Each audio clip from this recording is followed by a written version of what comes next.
Ladies and gentlemen, boys and girls, welcome, hello, good afternoon, good evening, good day. Wherever you are in the world, welcome, welcome, welcome. This is Ben Somerville from Tsujigiri Global Drift Challenge, Tsujigiri Collective, talking to you from New Zealand for round 4 of the Global Drift Challenge. This is our grand finale. This is the big show. This is the one it has all been building up to for the last 8 weeks of the season. This is the final chance of our drivers to roll the dice. This is where we're going. So, where are we today? Well, this is it. In the last round we were at Sekia Hills in Japan. This time we've come back to Europe. We are at Stirrup Raceway for this season's finale. And what we figured was that as we are an official feeder series for the Virtual Drift Championship, the thing that made most sense of all of the things that we could have chosen to do was to go to a Virtual Drift Championship track for the final, and that is what we have done. Stirrup Raceway is exactly as it was used for the VDC. We have not touched a thing. We have not modified it in any way, shape or form. We are using it exactly as it came. It is exactly as it was for Virtual Drift Championship competition. Our drivers are going to be competing on this fast-flowing technical track, and it is a doozy. It is one of the nicest flowing tracks the Virtual Drift Championship has ever used. Let me show you that track right now. This is Stirrup Raceway. As you can see, it is a very large flowing left-hander through that first corner. Starts off at the bottom of your screens and goes into an initiation at clip 1 on the bottom there with that slight decel zone. Now that's purely there so that our drivers can use a little bit of angle and handbrake checkup to get themselves initiated, but really it's a full throttle corner all the way through that sweeping uphill bend. And although it's an up on your screen, it is actually an uphill bend in real life. Takes you out to that outside clip at clip 2. 2 and then pushes in hard to the highest point of the track at clip 3 into that middle section. Clip 4 is slightly hidden in the middle of your screens there, but it is an outside clip on the right hand side, and it's our first wall. Chris Viltovsky from Virtual Drift Championship and his fetish for walls, not getting too out of sorts here. There is a wall at clip 4, but that is the first wall of the whole track. From there they'll transition across to that large decel zone at clip 5. Now clip 5 is all wall, nothing but wall. Chris Viltovsky in full effect. As he goes onto that outside section, you'll be seeing people massively decel if they have carried too much speed through there. What we really want from our drivers is that they angle up through clip 4, make that transition across to clip 5, minimal amount of slowdown, and then back on throttle as early and as fast as possible.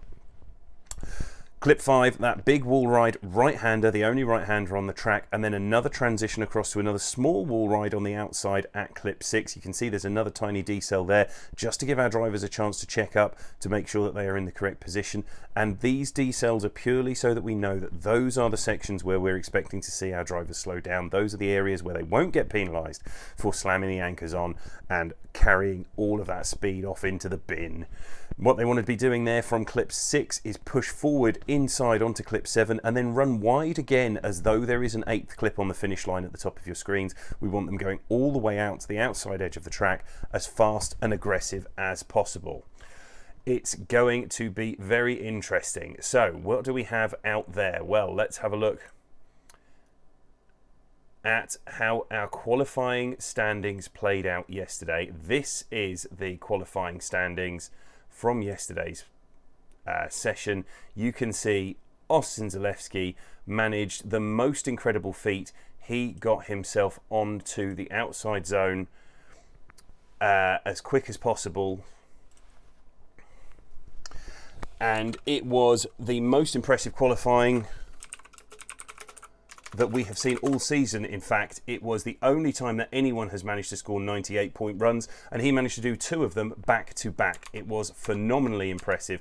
Austin Zalewski managing those 98.4 average scores, managed to make it through there in position 1. Alexander Jaegard in 2nd, Logan Daniels in 3rd, Mustafa Amini in 4th, Brandon Patrick in 5th, Cormac Gard in 6th, Max Galileski in 7th, Darren Baker 8th, Dijon Reeves 9th, Sean O'Doux in 10th, Brandon Gardner in 11th, Josh McLean in 12th, Josh Oxley making it into 13th, a great qualifying from him. Vikaris Alukas in 14th, William Holloway in 15th, Brett Wolford in 16th, Artur Makashenko in 17th, Stephen Jarboe in 18th, Vadim Abramov 19th, Dmitry Mitin 20th, and then Chris Leicup, the last person with an 80-point score, in 21st. Then Taylor Bowles, Robert Kwaczynski, Hayden Shepherd, Mark Pretty, all spread across 79.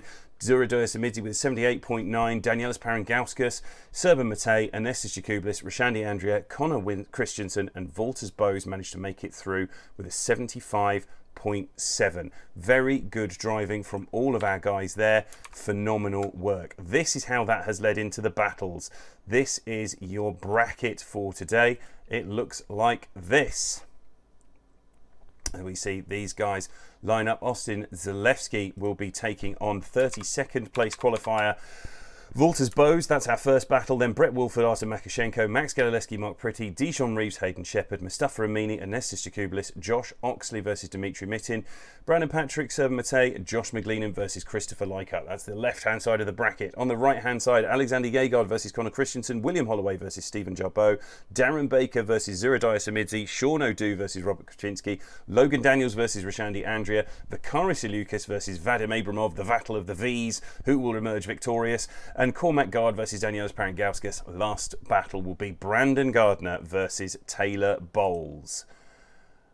So that is what we're seeing at the first section there. This is how the battles are judged. What do we want? We want to see our drivers compete in elimination head-to-head battles. Each battle consists of 2 runs. Each driver will lead and chase once per battle.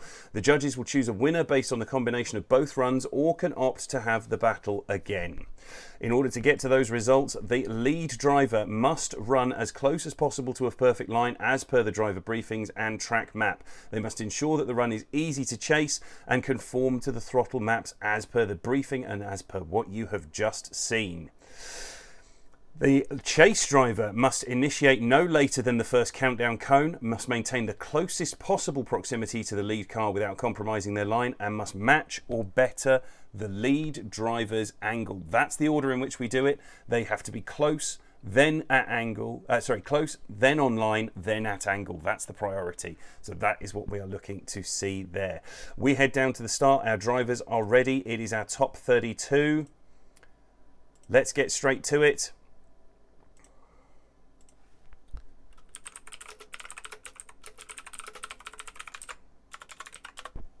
Anders Unger is our start line marshal today. He has been the start line marshal all season, and he is going to be controlling our drivers, giving them under their driver's starter's orders, making sure they're not crossing the line. He controls that tiny little light that you can see at the front there. That is the start line semaphore and is used for controlling all of the drivers. Unfortunately, because of a communication error, we have just been told that the drivers have already done the first battle, which is incredibly annoying, but let's see. They have not yet announced their results. Our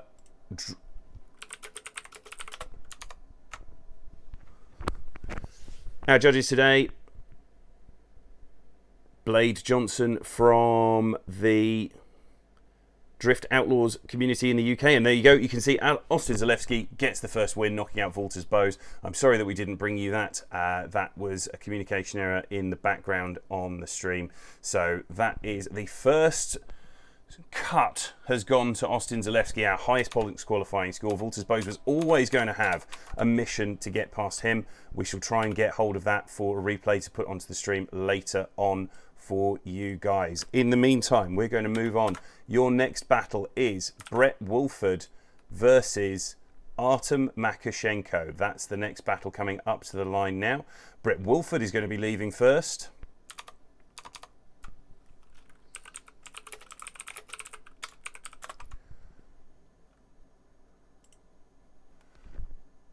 So Brett Woolford on the left-hand side of your screens in that RTR Mustang with 900 NA horsepower under the bonnet.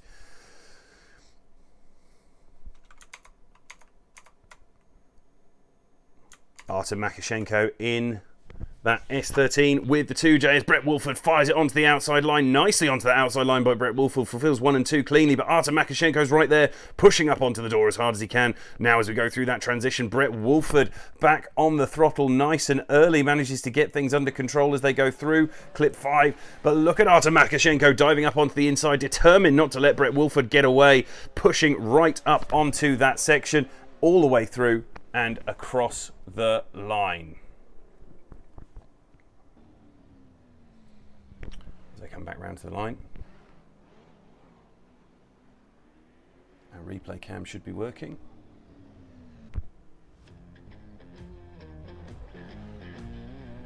And it's not. Fantastic. Let's try that again.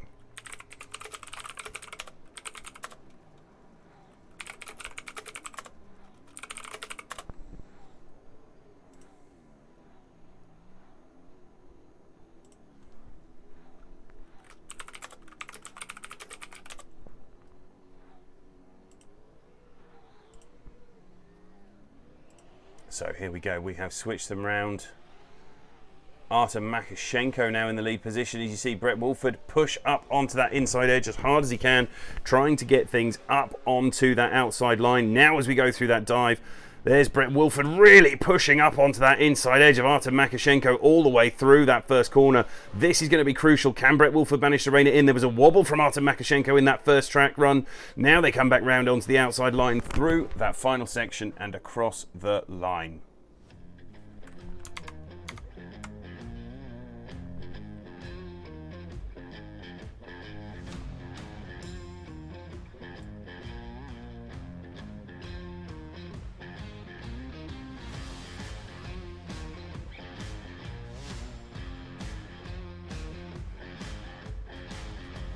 See, that's that really crucial dive from Brett Woolford to bring him out onto that outside line. Nicely through onto Artem Makashenko. Let's go straight down to the judges' results.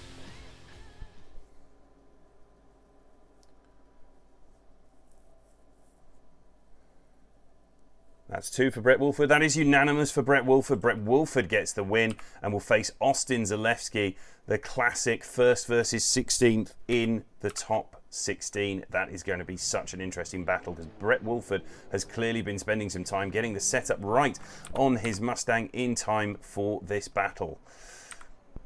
Fantastic stuff. That's the first battle we'll be seeing in the top 16. In the meantime, we go across. Max Galileski is going to be our lead driver this time.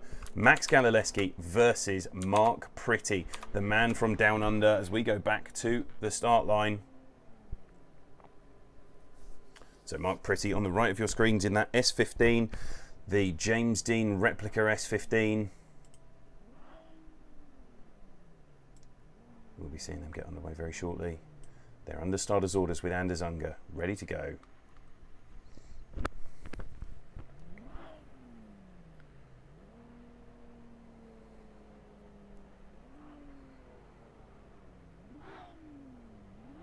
The light goes green on what has become known as the dildo of destiny. The start line semaphore there, they are underway. And Max Galileski absolutely fires into that first corner. Mark Pretty's nowhere to be seen. Mark Pretty just doesn't have the pace on Max Galileski through that first corner. All the way out to that first clip on the outside edge at 4. Mark Galileski absolutely taking Mark Pretty to school here. Look at this line from Mark Pretty. This is where he has been strong all weekend, though. It is in this last section as Mark Pretty finally finds the pace to get up onto the door of Max Galileski and across the line.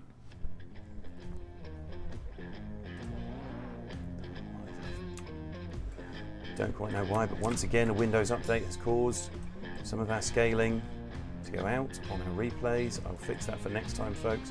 You can see here on that section, Mark Galileski absolutely on a tear away from Mark Pretty all the way through that section. Really phenomenal work from him to see them dive in onto the outside edge. That is the final section, only just at the end there, where Mark Pretty is able to get back into the fight. So let's switch them around. Mark Pretty now in the lead position. Max Galileski to chase. Does Max Galileski have too much pace in that car? That is the question. He's got it so fast in that first section. Is he going to be able to keep it in behind Mark Pretty? Mark Pretty goes for the swing initiation and Max Galileski's right there, pushing up onto that outside edge. Really strong aggression from Max Galileski as he dives through the smoke line. That is great work from him, but Mark Pretty on a solid line in the lead. Unfortunately, I just think it's all going to come down to that first run. Was Mark Pretty just too far back? Oh, and as I say that, Mark Pretty gets out onto that wall, causes himself an issue, has to pretty much reinitiate there. It was almost wheeled straight. Go. You see this? This is the section where it was most impressive that Mark Pretty was on that line, but Max Galileski managed to hold everything back. Holy Men, thank you for the follow. Welcome along. James Summerfield for the like, and Ludo Bezico, thank you for the follow as well. See, you guys were on earlier liking things. This is the dive from Max Galileski. You can see he puts the pressure straight on there, but Mark Pretty already in the wall, unable to keep all of the control through that section. As we go down to the judges' results, let's have a look. Sliding left for Max Galileski, sliding right for Mark Pretty. Oh, and that is it. Mark Pretty is knocked out by Max Galileski. Brilliant work by Max Galileski getting the job done there. He will be advancing on to the top 16. The question now, who will Max Galileski face? We have Dijon Reeves versus Hayden Shepherd. Now, Hayden Shepherd works for Team RTR Mustang in the US for Vaughan Gittin Jr. and Chelsea Denofa and the team at RTR. And he is, of course, driving an RTR here. Dijon Reeves in the more powerful PS13 on the left-hand side of your screen put down a phenomenal lead run during qualifying yesterday to get himself into 9th. Is the Mustang man himself, Hayden Shepherd, going to be able to take down an on-form Dijon Reeves? That's the question we have to find out now. The light goes green. Dijon Reeves comes off the line. The Mustang bogs a little bit for Hayden Shepherd there, and Dijon Reeves goes for the flick initiation. Nice from him, right out onto that outside line. A little bit of a correction between 1 and 2, but look at that from Hayden Shepherd, managing to keep that Mustang right up with him. This dive is going to be crucial. This has been the decel zone all week. Oh, nice, I say that. Both of them in the wall. Dijon Reeves led them into the wall. Dijon Reeves feeding the concrete with both of those cars as they come into that final slowdown to 2, and that is absolutely going to potentially cost him this battle. We'll go straight back to that replay, have a look at it.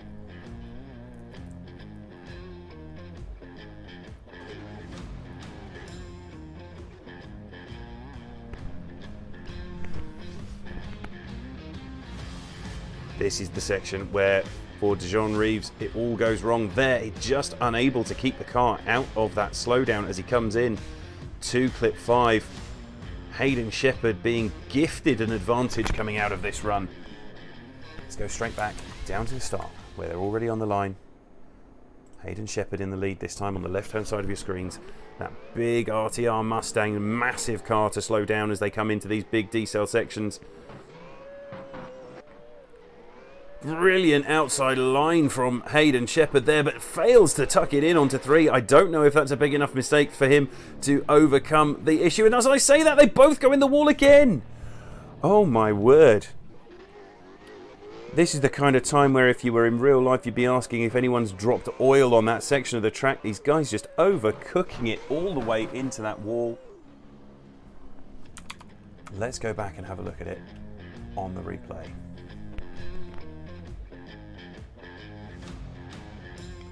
This section from Hayden Shepherd, absolutely phenomenal, firing it onto that outside line all the way through, but just coming wide at 3. This is where it all goes wrong. Does he drop a wheel on the grass? Yes, I think he does. I think there's a wheel on the grass after the transition that just stops him from managing to get everything under control as he goes through that section and over the line. Let's go back, have a look. I'm going to assume that we may not have a result on this particular run, that we may be looking at our first one more time of the night. Always a shame when it's a one more time, not because of both drivers driving at their best, but because of errors from both sides. Let's have a look. Waiting for the judges' score.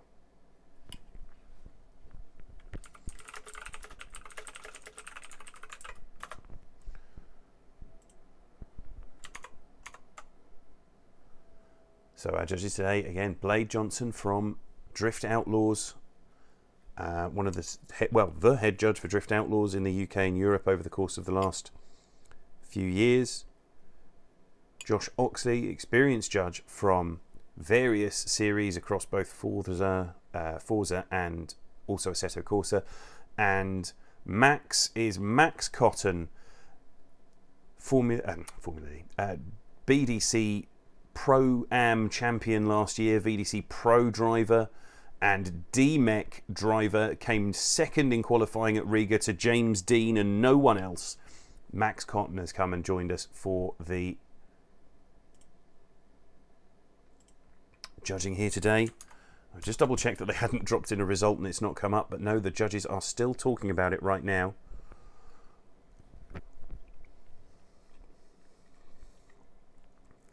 So for those of you who missed, that was impact in both runs into outer zone at clip 5. Both drivers having that big error there. Clearly the judges think they might have seen something that caused it, so we're just waiting for that result to drop in. In the meantime, can confirm Austin Zalewski, our 98-point average. Don't forget, unlike most series, we average both of our runs at the Tsujigiri Global Drift Challenge. So his average score across both runs was a 98.4. It's a one more time. We're going at it again. We're going to rerun the fun. Both of these drivers going back down to the line. Austin Zalewski, as I was saying, Austin Zalewski made it through on that first battle.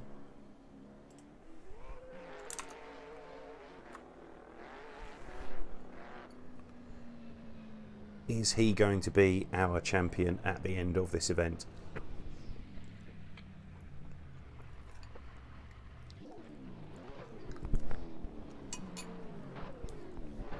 So here we go. back on the line. DeJean Reeves. Hayden Shepherd in the Mustang, Team RTR, for real and in virtual drifting. DeJean Reeves gets off that line beautifully, just manages to wrap it out the way to clip 3 there as he comes firing through. This transition crucial this time, as it was last time. Hopefully these guys both make it through. Yes, they do. DeJean Reeves makes it through that outside zone perfectly. Then we see this big dive from Hayden Shepherd. Has DeJean Reeves overcooked it? A little bit of a wobble from him there. Was that contact as they came out onto the wall? Let's go back and have a look on the replay.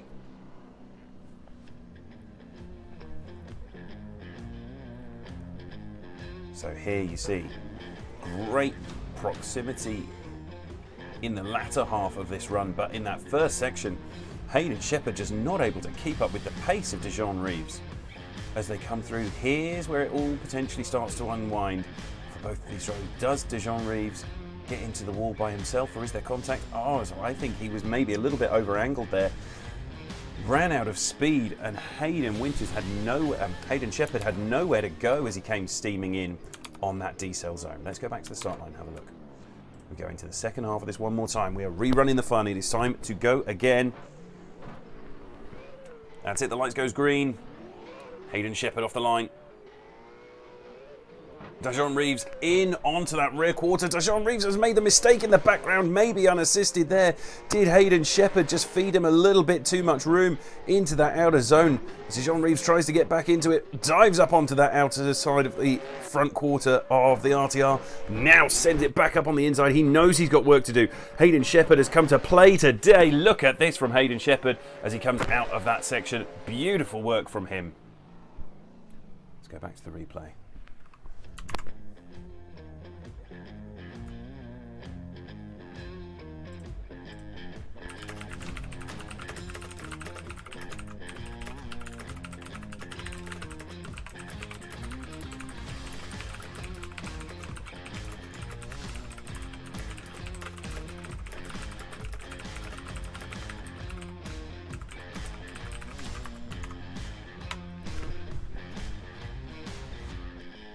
I think this is all going to come down to who was at fault in that first run on the one more time.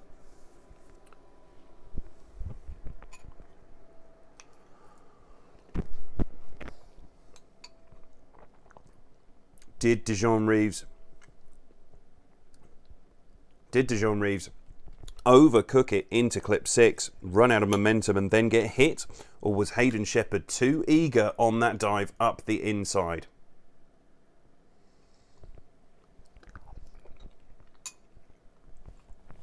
DeJean Reeves in that PS13.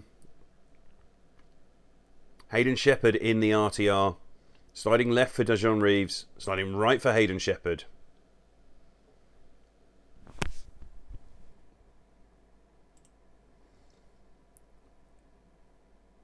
Stevie has redeemed no cursing. Okay. Thank you.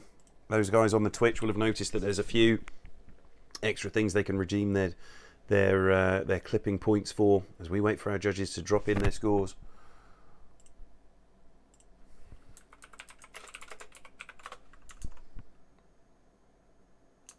Clearly a difficult decision. They are coming right down. I've just heard they are trying to decide who was at fault for that contact in run 1, and that literally hinges the whole battle. Although DeJean Reeves then dropping tyres. If it was Hayden Shepherd at fault in that first run, we might end up going again.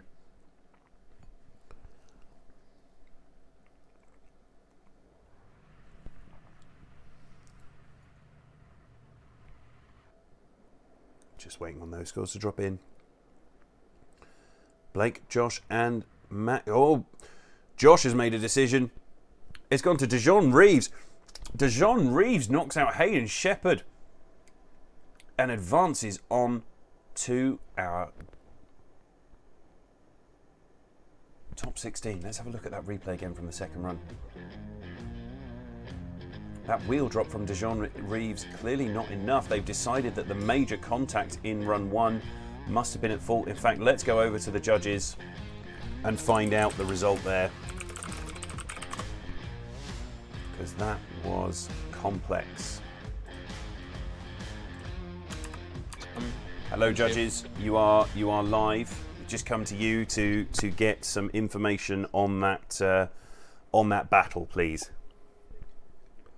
So for the first run, Hayden definitely hit. I think it's Daiwan is actually how to pronounce his name.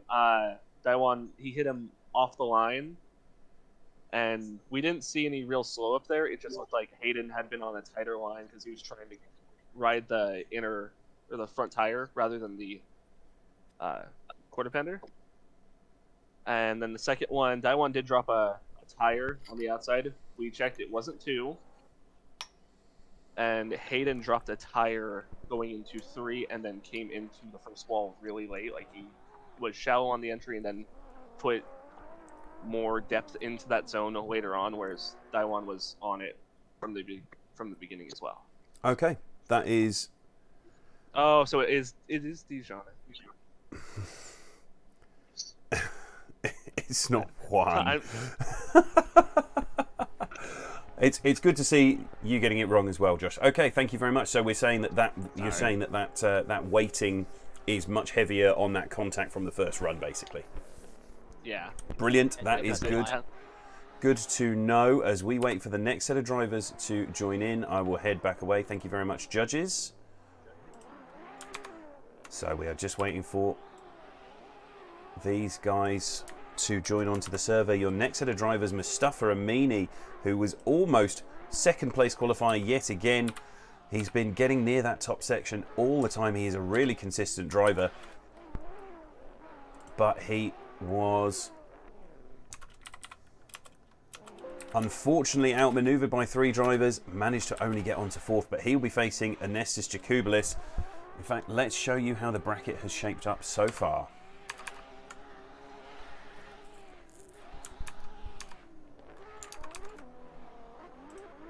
Wait for that to load in.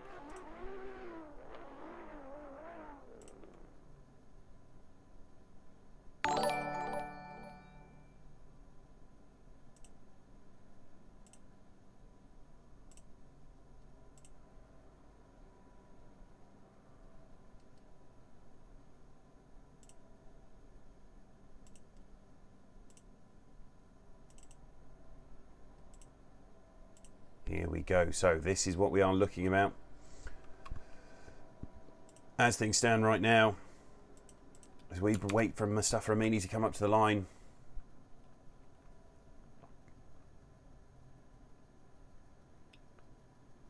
You can see there that Austin Zalewski has made it through to face Brett Wolford in the top 16, and Max Galileski will take on Dajon Reeves in that second battle. Still to come on this half of the bracket for the top 32. Mustafa Amini and Anestis Jakublis, Josh Oxley versus Dimitri Mitin, Brandon Patrick versus Serb Matei, and Josh McGleenan versus Formula Drift driver Christopher Lykup. On the other side of the bracket, still to come your second place qualifier with a 93, I think it was, Alexander Yegod versus Connor Christensen, William Holloway versus Stephen Jarboe, Darren Baker versus Zuro Diasamidze, Sean O'Doo versus Robert Kaczynski, and in the bottom half of that bracket, Logan Daniels versus Rashandi Andrea, Vakaris Alukas versus Vadim Abramov, the Battle of the V's, Cormac Gard versus Danielis Parangauskas, and Brandon Gardner versus Taylor Bowles. That's all coming up next. We are just waiting for these guys to join in onto the server for the second half of the left-hand part of the bracket for the top 32. So, who do we think is going to get through to that final place? We are waiting on these drivers coming up to the line. This is Mustafa Amini.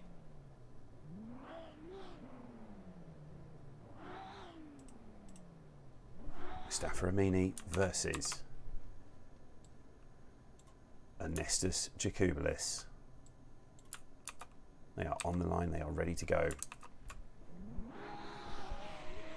Here we go, Mustafa Amini in that RPS 13 with the 2JZ under the bonnet versus Anestis Jakublis, who has got also a 2JZ under the bonnet. So many 2Js in this competition. But look at this from Anestis Jakublis. We know that Mustafa Amini gets the right point every single time. He is metronomic, but that's a big collision on the D-cell as they come in onto that wall. Mustafa Amini now making the transition. Anestis Jakublis tries to make the dive. We know that that's a D-cell zone. I'm going to highlight that right now. That is a D-cell zone. As they come through that section where the contact happened, that is a D-cell zone. As we join them on the replay. Here you see Mustafa Amini. This is where it all starts to unwind for Anestis Jakublis in the background. This is a big transition from Mustafa Amini. This is a D-cell zone. He's allowed to D-cell there. So is it excessive decel? That's another thing. Don't forget, on the rules, excessive deceleration is also penalised by our judges as they come through here. But was that Mustafa Amini slowing down too much, or was that Anestis Jakublis just going way too hard on the send trigger? We go back to the start. Anestis Jakublis in that red GT86. We know the GT86 is a fast round here. We saw it all day in qualifying.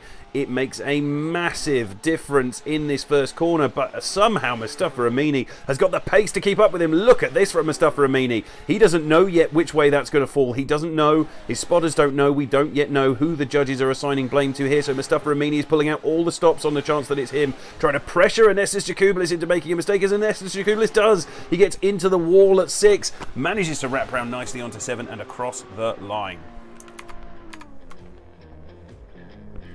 So we go back to the start. Look at this from Mustafa Amini, pushing hard up onto that section. Adrian Vidberg, thank you very much for the subscription. Sorry I didn't see it while I was at high speed mid-chat. But this is where it all potentially unwinds.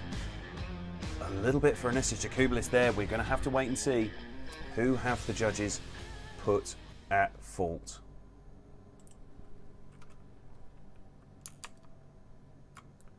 Sliding left for Mustafa Amini in the RPS 13. Sliding right for Anestis Jakublis. That is all on Anestis Jakublis. Mustafa Amini makes it through into the top 16. Congratulations to him. Now that was vital. It was an absolutely vital battle to keep the championship fight alive. Mustafa Amini making it through. He will be thrilled about that. It's an essential fight for him. He's hoping that later on he can take that on to Austin Zalewski. But there is a point later on this afternoon where it is entirely possible that Austin Zalewski wraps the championship up. Don't forget, Daryl Diaz, our championship leader, not able to compete today. And as such, slipping down the order with every passing second as we go back to the start line. On the left, the Tasmanian devil himself, Josh Oxley, comes off the line in that SN95, the only SN95 Mustang to successfully qualify this week. Late initiation from Josh Oxley as he tries to find every last centimetre of track to get that SN95 up to speed. It just doesn't have the pick up and go of the car that's chasing him in the shape of that RPS 13, piloted, of course, by Dmitry Mitin. Dmitry Mitin on a tear into that section, slowing down hard up onto the edge of Josh Oxley. We need to go back. One of the most crucial things is going to be whether Josh Oxley didn't initiate in time for that line. This is going to be crucial. On the line there, you see as we come into view, that yellow line is the initiation line, and our drivers must be pointing the correct direction as they come through that line. It is a vital thing. Asian TK, thank you for the follow. Josh Oxley on a great line through the rest of the course. Doesn't manage to fulfill 5 as much as he did during qualifying yesterday, but still not a bad run. As he comes out onto that outer zone at 6, however, absolutely inch perfect and beautiful through 7. You can see Josh Oxley has been working on that lead line. We go back to the start now to Dmitry Mitin. We still won't know whether Josh Oxley got it wrong on the way into that first clip in run 1. As they come off the line, Dmitry Mitin goes for that big flick. It was late for him as well. Both of these drivers initiating very, very late for that line. Dmitry Mitin starting to open up that gap, but Josh Oxley in the slower car sends it up the inside, backs off a little bit and then has to re-initiate his movement up onto the wall and onto the door as Dmitry Mitin absolutely tears through here. Josh Oxley just doesn't have an answer for the pace of that RPS 13 of Dmitry Mitin. What a phenomenal lead run there.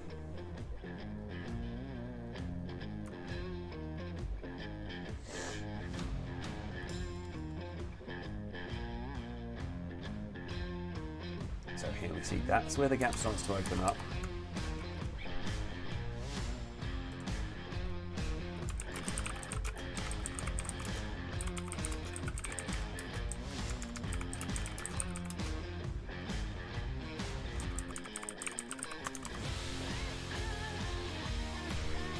It's going to come down to it. It is possible that there were 2 zeros in that run because Dmitry Mitin, and this is something that we only explained really in the driver's briefing,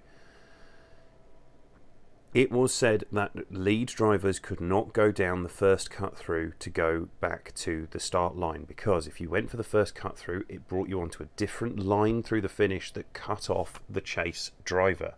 Now Dmitry Mitin, at the end of his run there, just fired that car down the first exit on the cut through. Now the judges will have to decide whether there was enough of a gap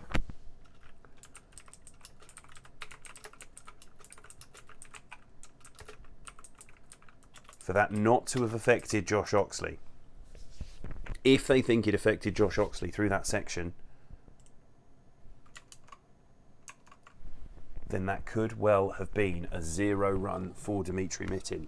Despite having done all of that work through the battles, he would lose on a rule infringement. And it is a rule infringement designed to ensure good battles all the way through the competition and right up to the finish line. Because of the nature of this track and the way that you can go through the cut through back to the start,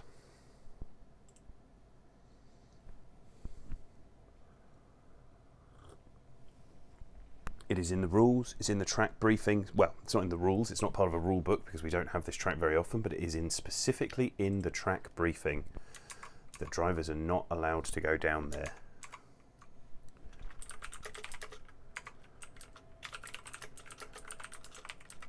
So I'm just messaging the judges to ask.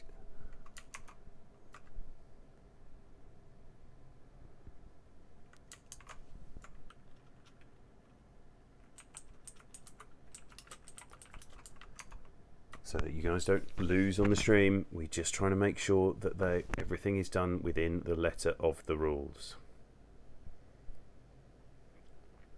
But, as we say, if Josh was far enough back,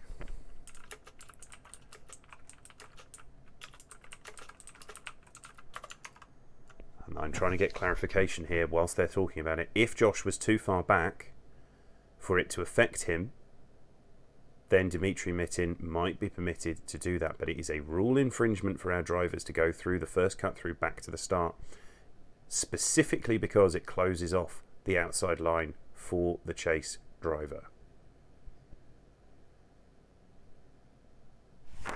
Dmitry Mitin would be absolutely livid to go out on that rule infringement.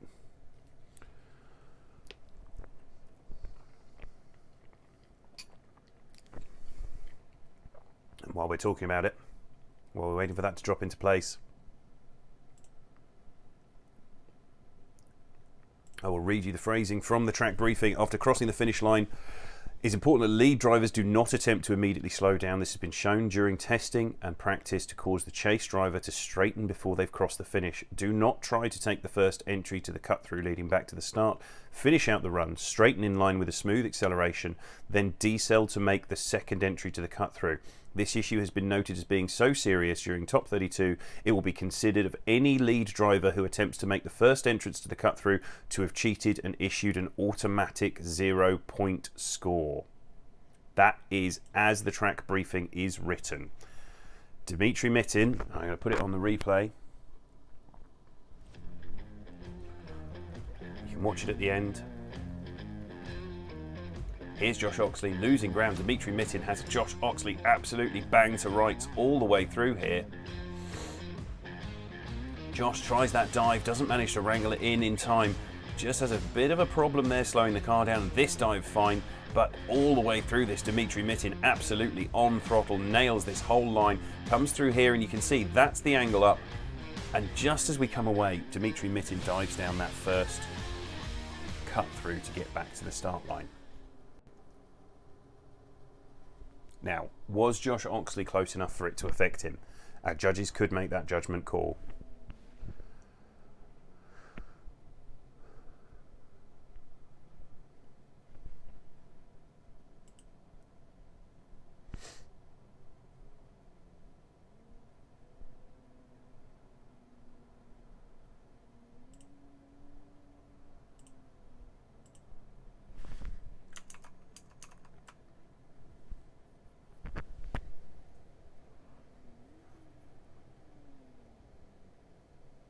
Or is it one more time?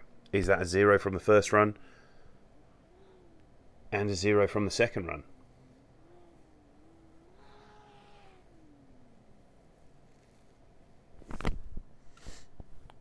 We're seeing the chat start to pop up. Oh no, has someone redeemed an ASMR commentary? Oh, someone has redeemed an ASMR commentary. So this is one of the many things that you can redeem. If you're on the Twitch instead of on anything else, then we have it set up so that you guys can be a bit more interactive. And it's gone to Dimitri Mitin.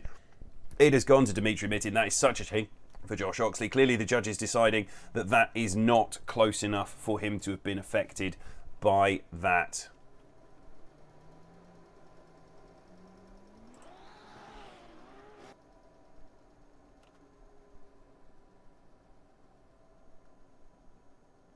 And someone's just crashed into me in the pits, so I've been kicked out of the server. Well done, well done, well done. I'm the only person who has to have their car facing the direction of the pits, and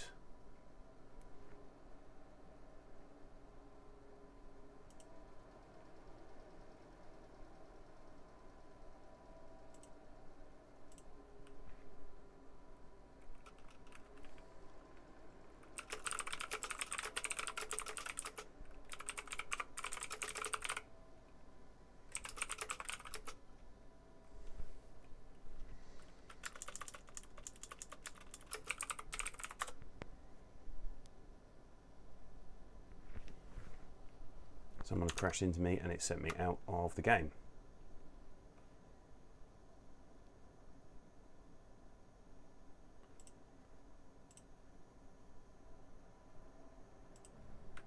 Okay, we are back on the line. This is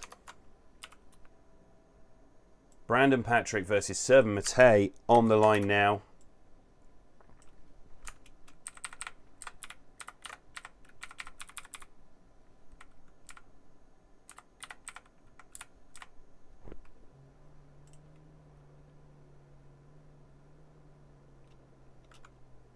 Okay, so hang on, I'm just going to pause us there before we move on. One of the reasons why the judges are unsure, I know we've said on the rules that that is not open to determination, but the judges think there was contact after the line that caused Dimitri Mitin to head down that first exit. As we go back to the start, this is Brandon Patrick getting himself out onto that outside line. He is another driver in championship contention, but Serban Matei, who competed in DMVC last year, just wants to be in the show. He is determined to get his VDC license this way, despite actually already being eligible for a VDC license from being part of the DMVC podium drivers, and that was a fantastic movement all the way through there by Serban Matei. He was on a charge through that section. Real aggression all the way through there from Serban Matei. This is a beautiful line. You can only have a drive this close in the chase position if you have a good lead, and that is a phenomenal lead from Brandon Patrick. This is the kind of run that would put him up into contention for number 1 qualifier, or well, number 2 qualifier. Austin Zalewski's qualification was absolutely sublime. Nothing ever seen like it on this track before yesterday, but it certainly would, with that kind of run, have put Brandon Patrick into contention yesterday during qualifying for probably 3rd or 2nd. As it is, he qualified in 5th position. Serban Matei way down in 28th. Is this a different Serban Matei today? Has he got himself dialed in? It looks like he might have. Look at this from Serban Matei, but Brandon Patrick's right there. Brandon Patrick dives through the smoke up onto the door, but is that too deep from Brandon Patrick? The gap opens up. Is this Brandon Patrick losing out on his championship hopes as Serban Matei puts the hammer down and just drives away from Brandon Patrick? Are we going to see an upset here as they cross the line? Let's go straight back to the replay.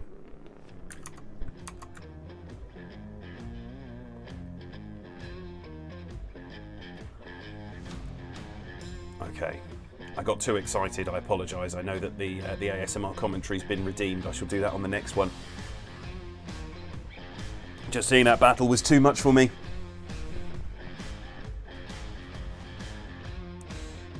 This is a mighty close one. Gary Drift saying that in the chat. He's not wrong. Scorp in the chat. Gutted to have got first rounded. Next season I'll be back for another go. Good, Josh, we want to see you back next season. to have almost had a technical rule swing your way only for it to just be snatched away from the contact after the line. That is really harsh going, but this is crucial for Brandon Patrick's season and potentially his ability to get into the Virtual Drift Championship. As things stand, it is going to be mighty, mighty close. Serban Matei on the right, Brandon Patrick on the left. Serban Matei in that James Dean replica S13.9, S14.9 Superfast Gaming. Thank you for the subscription. Welcome along. Great to have you. Why is nobody redeeming the D1 GP commentary? It's a lot of points to redeem the D1 GP commentary. It is a one run. I will do it in the style of a deranged early 2000s Japanese commentator. I know no Japanese. It won't be in Japanese. Just the style. Oh, it's a 2-1 more times and a ruling to Serban Matei. That is a split decision from the judges, but it means we're going at it again. We're going back to the start line. It is on. It is rerun the fun time. And this time it is because both of those drivers threw absolutely everything at that run. No technicalities here. This is a first one more time on merit.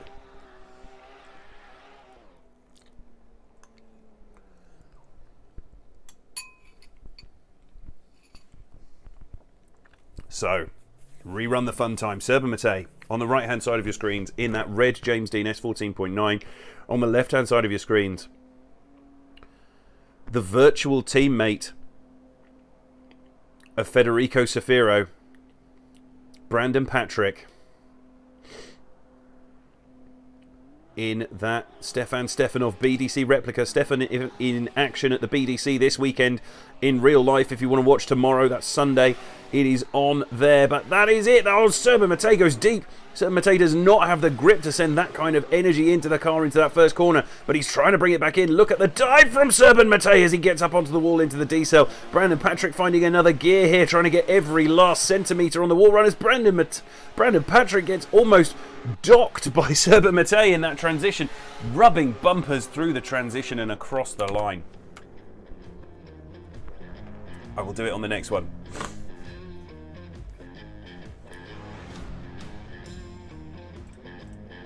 Oh, I didn't see it. I didn't see it get redeemed. I'm sorry, guys. I didn't see it get redeemed. I will do the next one. I'll do the first one in ASMR.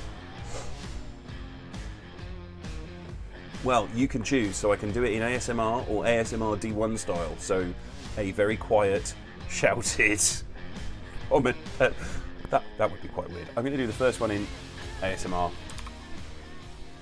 And then the Christopher Likert battle, which should be coming up next. Or if this gets another one more time, then I'll do this in.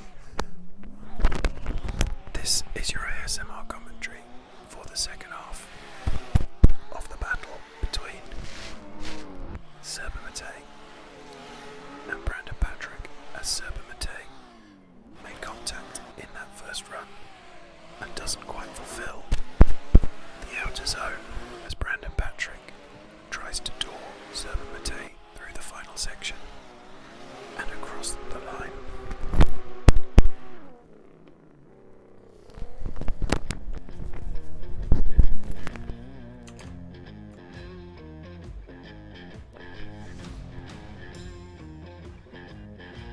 There we go. So Serban Matei with that incredible transition in the first battle, not fulfilling the outer zones here. I can see a strong argument for a win for Brandon Patrick off this, but that gap that Serban Matei manages to open up, yes, part of it is due to his positioning through clip 5, but overall, what a phenomenal bit of driving from Serby, who we know did something like 2 runs before qualifying yesterday to have come out and absolutely smashed it out of the park with that transition into 6. What a phenomenal bit of driving from him. Where is it going to go? Where do the chips fall? Will they be going again? Was Brandon Patrick at fault for the contact in the first run?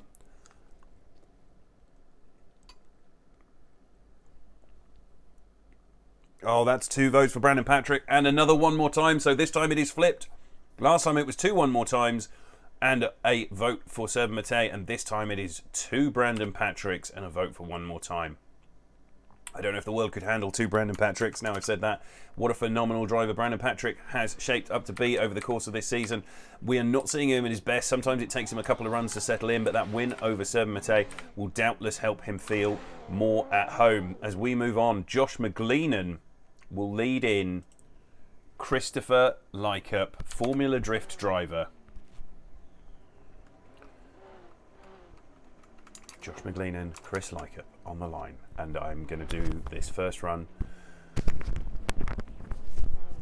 I'm going to attempt not to insult large portions of Japanese culture with this D1 style commentary. As it come off the line. No, don't do it. Don't do it in the voice. No. As they come off the line, this is Chris Lykup, sending it up the inside. Chris Lykup, oh, he's going so hard for the inside edge. Look at Chris Lykup getting that straightened, throws it onto the outside. Oh, it's Chris Lykup throwing it up the inside on the D-cell. Chris Lykup going so hard onto that outside line, but oh my God, look at Josh McGleenan fires onto the outside edge as he goes through that outer zone. There's Chris Lykup. Was that acceptable? I hope that was acceptable. I think I might remove that reward. I hated everything about that.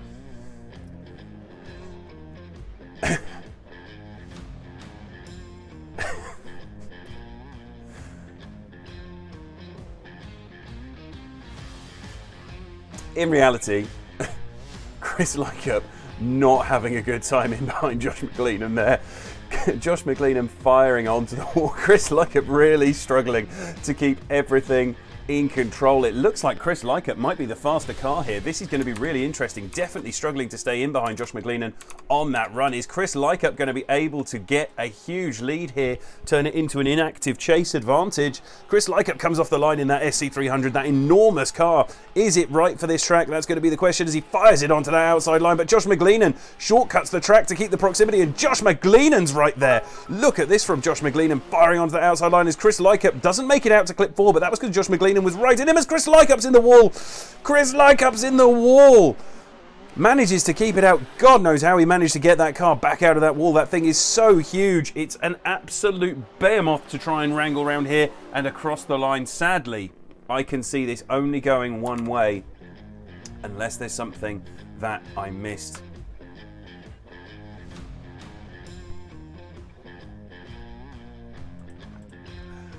People saying more of the D1 style stream. You have to come onto the Twitch and redeem, as used, 1 bit to Swift Rage 1. Thank you very much for the cheer. You have to come onto the Twitch stream from the YouTube Lipicoin, and if you want to do that, because you'll need to be on there to redeem those points. I'm sure someone else is sitting on a hoard of points in order to do that to me again, but here we go. It is going to be sliding left for Josh McGleenan's head on Dwayne McKeever's body, and sliding right for Chris Lykup's head on his own body.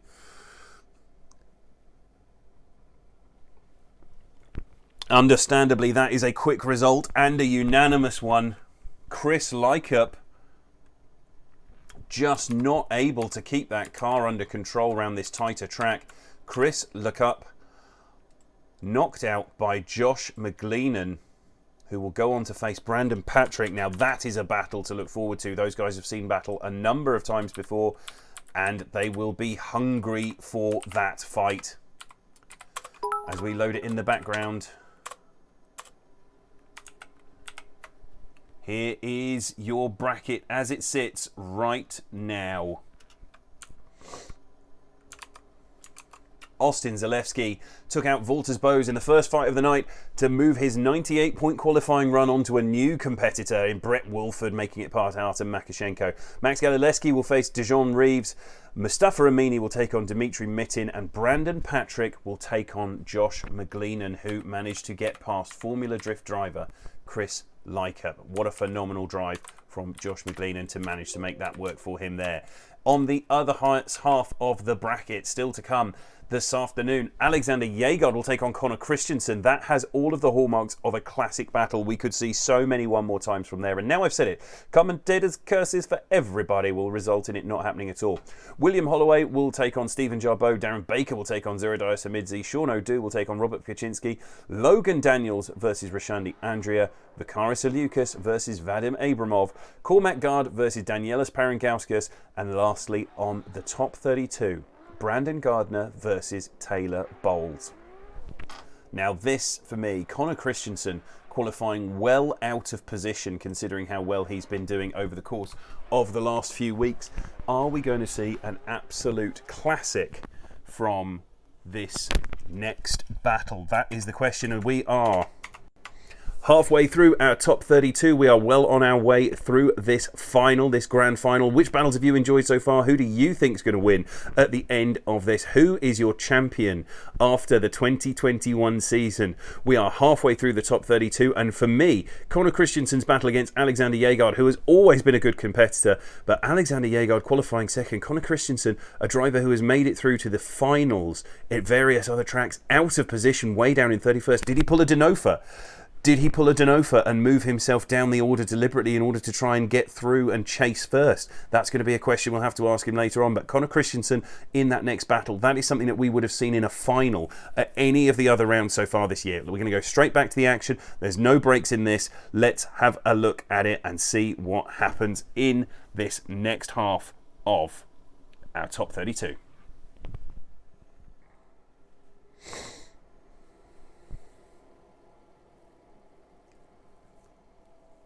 Guys talking still on the chat about the Japanese D1 style commentary. I really feel like I might have just shot myself in the foot with that. Robert Kaczynski has redeemed the ASMR battle.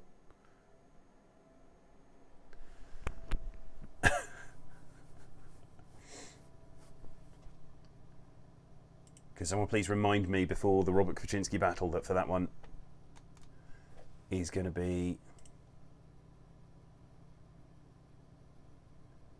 in ASMR.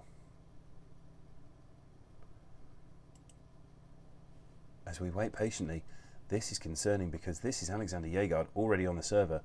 Is Connor Christensen there? Yes, he is. That's good at least.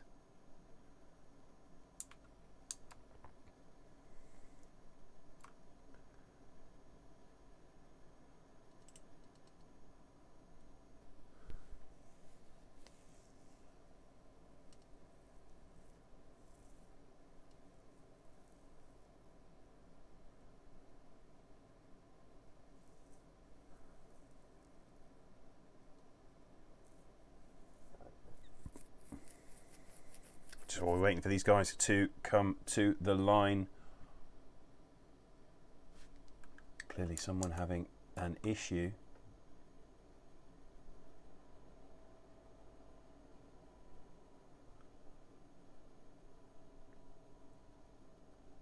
So for those of you who don't know, we use the Tsujigiri Pro Pack Phase 1 for this competition. There are more phases of that coming as we run through into the next few years.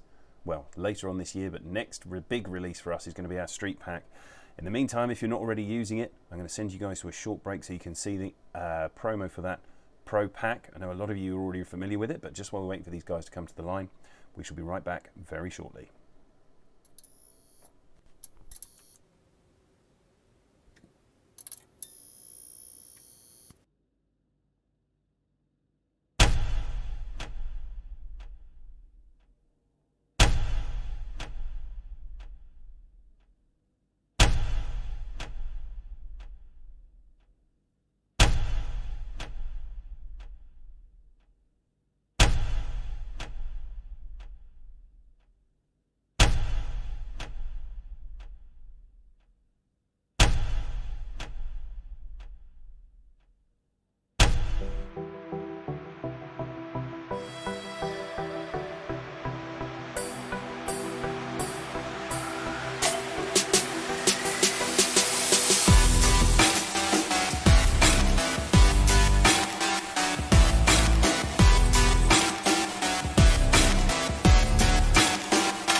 Welcome back to the second half of our top 32. We managed to find out what was going on there. There was a small server issue that has now been reset, restarted, and resolved as we move on. All of the rees.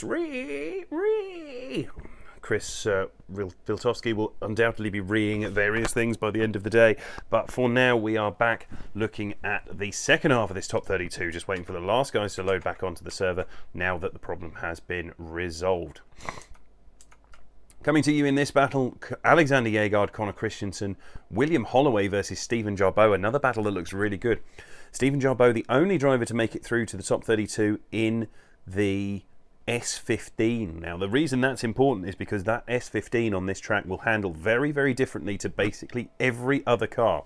The reason is, unlike all of the other cars with their high trail setups, Stephen Jarboe is on a low trail setup for the knuckle on the front of that car, so it will handle much more akin to, for example, Naoki Nakamura's S15 than it will to, say, James Dean's S15 or the 14.9.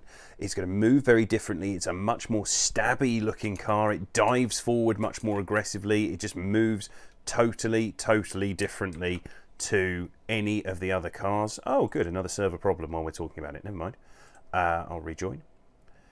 And he is going to be very, very different to chase to everyone else on the server. So William Holloway, very fast driver, very smooth, very consistent, but he's going to have his work cut out with Stephen Jarboe in that section. Then Darren Baker versus Zuradias Amidzi, 7th versus 26th. Now, Zuradias Amidzi, when he got his second run in, it really pulled him up the order. He was looking a little bit weak in his first run, but if he's got his nerves under control and is able to get the car settled, he is going to look really formidable for Darren Baker there. Could we see Zuradias Amidzi go through? And then the final one from this group, Sean O'Doux versus Robert Kwaczynski, who has redeemed the tokens required for me to do his battle in ASMR. As we go back to the line, here you see the internal view from Alexander Jaegaard's car as Anders Unger, our start line marshal, gently manoeuvres himself into position. I'm glad we saw that wobble around the corner. Underneath, if ever you guys are competing in competition and you want to join in with our stuff, you'll need that semaphore. That semaphore is a car rather than a track item, and underneath it it's a 1200 horsepower S14 in silence, but with the wheelbase of that semaphore, so it's driftable quietly and with a certain amount of abstract horror if you fancy doing it. So here we go, we are now getting Alexander Jaegaard up to the line.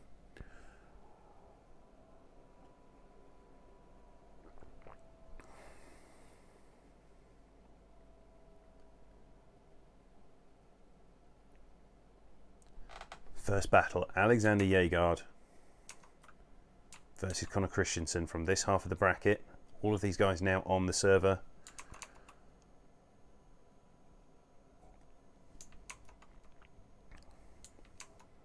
Which battles are you guys most excited for? Alexander Jaegaard, Connor Christensen, William Holloway, Stephen Jarboe, Darren Baker versus Zuradias Amidzi, Sean O'Doux versus Robert Kwaczynski. Which battle do you guys think is going to be the best one from this bracket? As we wait for these guys to join in, I think I shall take you on a brief fly around of the track so that you guys can see just how much of an elevation change there is here. The reason that's just flashed up is because in my car parked up in the drive over there to be here, this is the view from the start line that our drivers have down here as they're starting to come round to the start now. I think I hear movement in the background. This is the view from the start line. You come firing through this chicane. Our drivers coming along here, initiating hard onto this outside line, and you can see the elevation change, this massive elevation change at stirrup as the car compresses into this crease and then pushes its way up the hill onto that outside line at 4.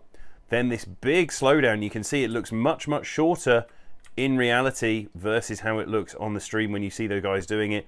Then down and in onto that wall run at 5 before pushing around onto this outside zone at 6 and starting to make their way in. This is that final corner where so many things happen onto that inside line at 7. Can't go down that first cutoff. That is against the rules. They must then come all the way down here and in through the back section. That's what we're looking for. Which run are you most looking for? Forsberg versus Byrun. Byrun gets the win. one of the best things that's been happening, of course, one of the best things from virtual drifting, we've had very, very few buy runs over the course of this season. I think we've had 2 in the entire season from people having connection issues and problems logging onto the server and or tech stuff breaking down at their end.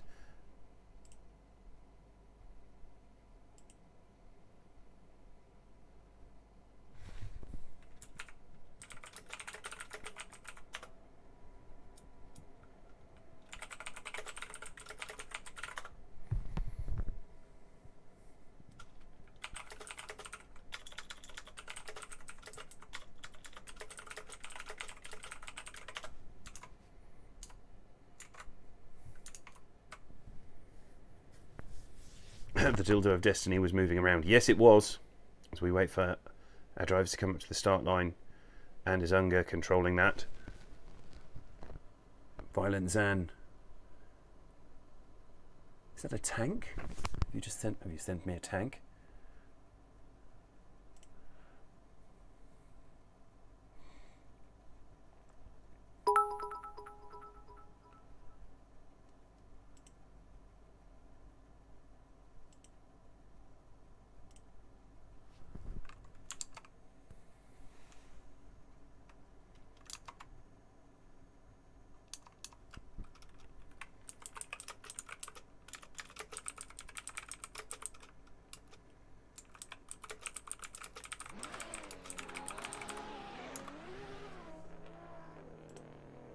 Okay, here we go. Alexander Yegod comes up to the line. Now, one thing to note here is that because we use a range of temperatures here, we don't have a fixed range temperature. We've tried to bring as much realism into this competition as possible. So over the course of the day, the server does develop a little bit more grip and the temperatures come up.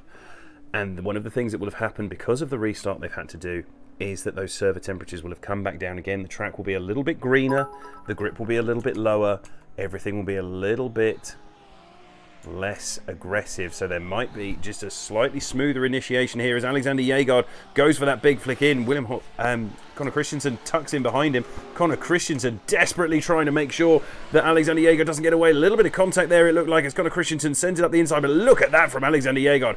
Fantastically onto that outside line, just nudges the wall a little bit there, but Connor Christensen's right with him. Connor Christensen sends it to the inside, trying to get up onto that door all the way through this final section and across the line.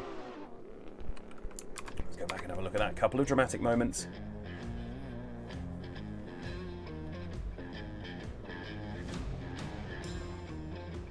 Dramatic moments to come through here. This is that big slowdown. Look at that, firing it backwards from Alexander Yegod. He was doing that all day yesterday. Just maybe misjudging those temps a little bit. Gets a tiny bit of a run onto that outside section, but now wrangles it back in. And here you can see Connor Christensen. This is where we can see for sure that he qualified out of order. He is normally right up at the top, at the sharp end of things there. And that is why he is a phenomenally consistent driver. Just didn't quite have the day go as planned yesterday. The light up. Dildo of Destiny goes green. That start line semaphore gets the drivers underway with Anders Unger in command. Connor Christensen absolutely gone on that run up. It looked to me like maybe Alexander Yegod was just feeling a little bit out of sorts, managed to launch it too early and then misjudged when Connor Christensen actually left the start line. And there's an over-rotation from Alexander Yegod as Connor Christensen comes up short of the outer zone at 5. Now back onto the throttle there, beautifully filled by Connor Christensen at 6 and all the way through at 7. Nicely across the line as Alexander Yegod finally gets back in the fight. That was error strewn from both sides of the bracket. This matters. All of this matters to both of these guys. There are serious championship implications going on in this battle. As they send it up the inside, you can just see that over-rotation from Alexander Yegod as Connor Christensen. Did he get back on throttle in time? It's one of the things that has been crucial during the driver briefing, was making sure that our drivers were getting back on the gas as they came into that section.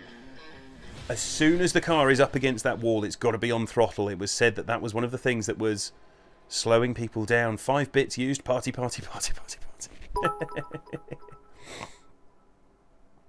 Oh, so many bits getting used. And Connor Christensen gets the win. Connor Christensen knocks out Alexander Yegod.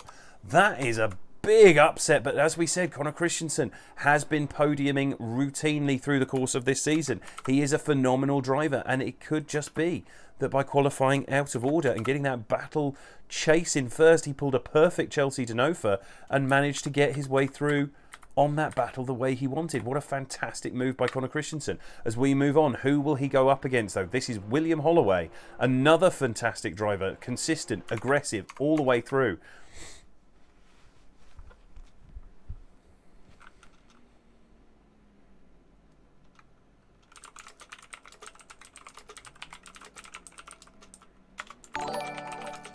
Who is going to come out victorious? On the right hand side, you see Stephen Jarboe. On the left hand side, William Holloway leading this first battle. That RPS 13, it's an all 2J battle again, but two very, very different setups here. As Stephen Jarboe goes for the flick, you can see the speed comes off the car as soon as it snaps to high angle, but look how much it dives. Look at Stephen Jarboe getting back into the fight. William Holloway on a lovely lead line, but that early transition from Stephen Jarboe gets him up onto that inside, transitioning before the lead car. Is he going to do it again? Yes, he is. Look at the dive from Stephen Jarboe. Just a little bit of a wobble, tiny bit of oversend, but that aggression going to pay off in spades, because it's going to mean as long as he keeps it consistent into the next half of the battle, William Holloway is going to have to dig deep to find a way to keep up with that.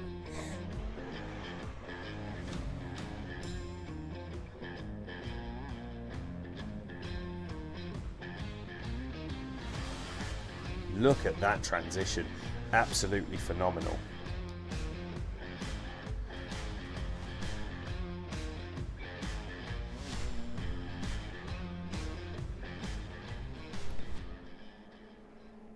Let's go back to the start.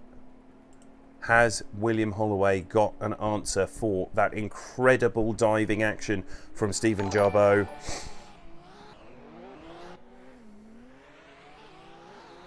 Big flick. Stephen Jarboe absolutely disappears for the first half of turn one as he gets onto that outside line. Stephen Jarboe, nice line through there, but this is William Holloway all the way so far in terms of overall proximity. This is going to be an incredibly close battle as these come firing through this transition. Stephen Jarboe absolutely railing that lead line, and there's William Holloway up into his door. William Holloway makes contact through that section, pushing onto the door of Stephen Jarboe.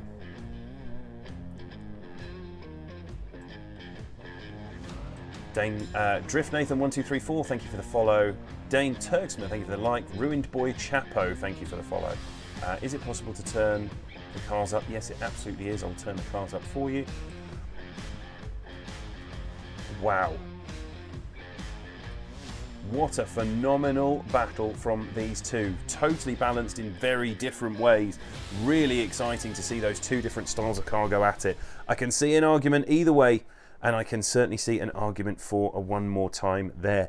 But it is not down to me, it is not down to you, it is down to our three judges. And that is it. William Holloway gets the win, knocking out Stephen Jarboe. I think that could have gone differently if Stephen Jarboe had had that wobble, maybe be a little bit smaller or not had it at all. Stephen Jarboe's transitions and dives, that is exactly what we were talking about before the battle even started, just how differently that car moves compared to the other cars on the track at the moment, and you could really see that in full effect. He was taking maximum advantage of a car that absolutely surges every single transition. But we move on. That is unfortunately done and dusted, and Darren Baker will now take on Zura Diasamidze.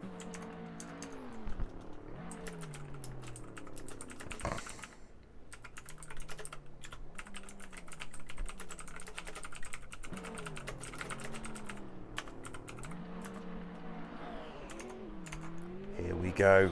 Darren Baker off the line in the lead. Zura Diasamidze in the chase. They go for that flick initiation. Good positioning from both drivers. Darren Baker absolutely railed to that qualifying line, and here comes Zura Diasamidze. Is he going to be able to wrangle it down? Yes, he is. Gets up onto the door beautifully through that D-cell zone. Now this transition going to be crucial. Zura Diasamidze loses ground, just got himself caught up on the inside, round through, but now he's back in it. Zura Diasamidze very much back in the fight as they come across the finish line. Fantastic work from both drivers.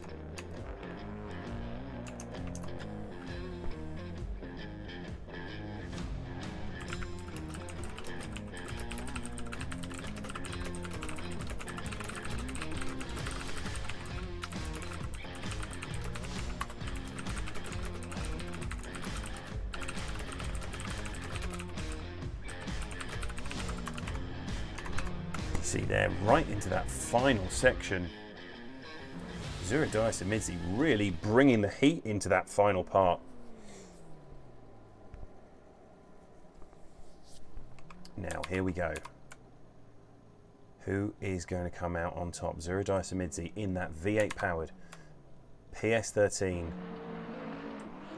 Comes off the line in the lead of the 2JZ powered Stefan Stefanov replica of Darren Baker. Darren Baker right up into the quarter of Zuradias Amidzi, but Zuradias Amidzi on a great line. This is a fantastic lead from Zuradias Amidzi. Lead versus lead, chase versus chase. Remember, the judging is done, but Zuradias Amidzi comes up short on the outer zone, has to make a correction, just massaging the car there, and Darren Baker is able to take advantage. He's right there the whole time as Darren Baker almost gets deeper into the wall than Zuradias Amidzi. What a tight battle from these two. We go back to the replay, we can see though some areas where Zuradias Amidzi absolutely on fire through that first section and onto that transition, but unfortunately I think maybe just too many errors in the lead versus Darren Baker's, but Zuradias Amidzi demonstrating he has every right to be in a competition of this quality. Phenomenal work from him. As we go back, let's have a look at the results. Sliding left for Darren Baker, sliding right for Zuradias Amidzi. Every time I see Zuradias Amidzi's profile photo, it makes me want to go and play The Witcher. But Zuradias Amidzi sadly knocked out by Darren Baker. Darren Baker advances through. Zuradias Amidzi sadly knocked out after a valiant effort, but he will be able to see very clearly the couple of areas there where he just wasn't able to bring his normal high standards. That was not full spec Zuradias Amidzi. As we move on, Sean O'Doux, Robert Kaczynski. Robert Kaczynski has asked, well, has not asked, has redeemed the points for me to do the first half of this battle in the ASMR style. So I'm going to do his chase in ASMR. So we get rid of that for you.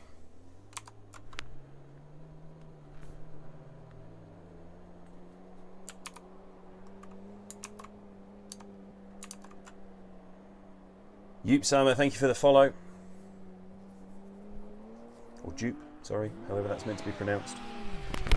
As we get off the line, Zuradias Amidzi knocked out in the last run, but here we go. Oh my word, look at that from Robert Kaczynski. But it's a massive error in that chase position, unable to stay in behind Sean O'Doux, who's on an incredible lead line. But you can see how much pace there is in the GT86 through this section as they get out and across the line. Well, phenomenal run there from both drivers. Robert Kaczynski just getting a little bit too eager into that first section, but the judges will have to go back and have a look and see whether there was excessive decel from Sean O'Doux into that first section. Eargasm, loving the chat on this. I love this ASMR. Talks to the fullest. Thank you, Mystified. Good to hear. What is this ASMR cooldown all about? Oh, we had to put a cooldown on it, Alan, because we got 60 of them yesterday in one run. So I apologise. It's only so that I don't have to do the entire stream in ASMR. But Alan Hines, thank you very much for coming along. Alan Hines, VDC champion, coming to see who he's going to have to face next year. Checking out the competition. As Zuradias Amidzi reviewed this for his own battle, I'll do the whole thing. Zuradias Amidzi getting wide onto the outside line. Just a little bit out of sorts there. Sean O'Doux comes straight back up onto the door. Looking seriously aggressive through both of these runs. Sean O'Doux on an absolute tear.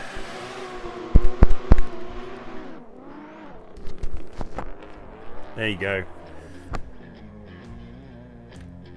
Because it was Robert Kaczynski who redeemed those points in order to get the ASMR I've done it for both of his runs just as a treat for him. But that is going to be really interesting to see how this battle plays out, as Robert Kwaczynski had those big errors. Was it his fault though in that first run, or did Sean O'Doo just slow down too much? Sean O'Doo had no answer for the pace of Robert Kwaczynski through that first corner, and then finally gets back up, involved in the latter half of the battle. Someone's clearly crashed into me in the pits again.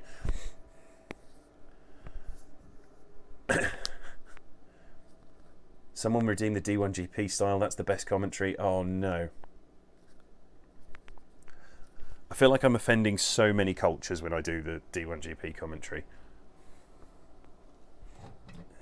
And is going to redeem it for that, but we've got a result. We've got a result, sadly, for Robert Kwaczynski. Sean O'Doo, just too much for him on this day in this place. Robert Kwaczynski's error turns out down to him, not down to Sean O'Doo's decel. That is a decel on the way into that. Let's have a look at how things are playing out on the bracket. I will just bring that up to speed, and I'm just having a quick look through this bracket and trying to see if there are any areas where the lower place... Yeah, so the only one, Alexander Jaegard versus Connor Christensen, the only battle on this side of the bracket where the lower qualifying driver has won the battle, going through all of them. Mustafa Romini high qualifying. Dimitri Mitin beating Josh Oxley, the only other one. But on the whole, this week, it is very much a qualifying driver position that is seeing things play out. Connor Christensen, qualifying out of order, is going to keep on pushing things through. William Holloway will need that next battle. That is going to be amazing for them. Let's go and have a look at the bracket while we're talking about it. So we got one more section of our top 32 to go. Once we get to the end of that, we are halfway through today's competition. This is how things have shaped up so far. We can see that Austin Zalewski made it through to take on Brett Wolford. Max Galileski will take on Dijon Reeves. Mustafa Amini will take on Dimitri Mitin. Brandon Patrick versus Josh McLennan. Connor Christensen versus William Holloway. That has a battle of the ages written all over it. And Darren Baker versus Sean O'Doo. Still to come in this next section of the top 32. The final section of the top 32. Logan Daniels versus Rashandi Andrea. Vakaris Eliukas versus Vadim Abramov. Cormac Gard versus Danielis Parangauskas. And Brandon Gardner versus Taylor Bowles. All of that still to come as our drivers get themselves onto the server. The first one of those battles going to be Logan Daniels to lead in against Rashandi Andrea. That could be a really exciting battle. In fact, all of this has one of the great things of this championship so far, has been the fact that almost every battle has been a classic. Sometimes there have been problems for drivers in various places, but it has been so tight in the top 32. A real credit to all of our drivers. And whilst so many drivers are advancing through to the top 16, the championship battle is still wide open. Don't forget, Daryl Diaz, our points leader at the start of this competition, has not been able to attend this week, and as a result, he is dropping down the order. It means that there is a four-way fight for the championship at the top. We will bring you all of those details as we move through, as it looks like a champion is starting to emerge. But right now, all of those drivers still in contention. Mustafa Amini's definitely up there. Austin Zalewski, he's also up there. I'll have to check who the third one is. I do apologise, but we'll just check in a second who the third one is. But those guys are fighting for a championship, and it's possible that they will be meeting later on in the event, and that will decide a championship. Now, it is going to go right down to the wire for all of our drivers who are trying to get VDC licenses. It is a complex process for them to get through. Chris Lykup was the person in 17th who was just outside the bubble. He made it through to the top 32 but then got knocked out. Will he have done just enough to get over that points threshold? We will find out depending on other people who move in. 30 drivers had a mathematical possibility of coming out of this with VDC licenses at the end of today. It is going to go right down to the wire. I hope you guys are having fun, especially as we're doing now the ASMR commentary and the no swearing and all of the other bits, and the bit that I'm concerned about every time we do the D1 style commentary, that I'm going to offend someone horrifically.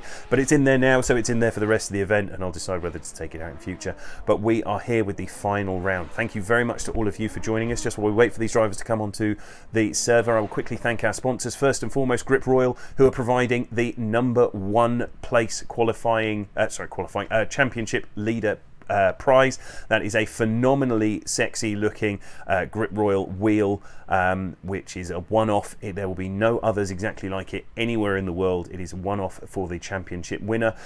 Big thank you to them. Obviously, thank you to Virtual Drift Championship for choosing us as their preferred feeder series from now on.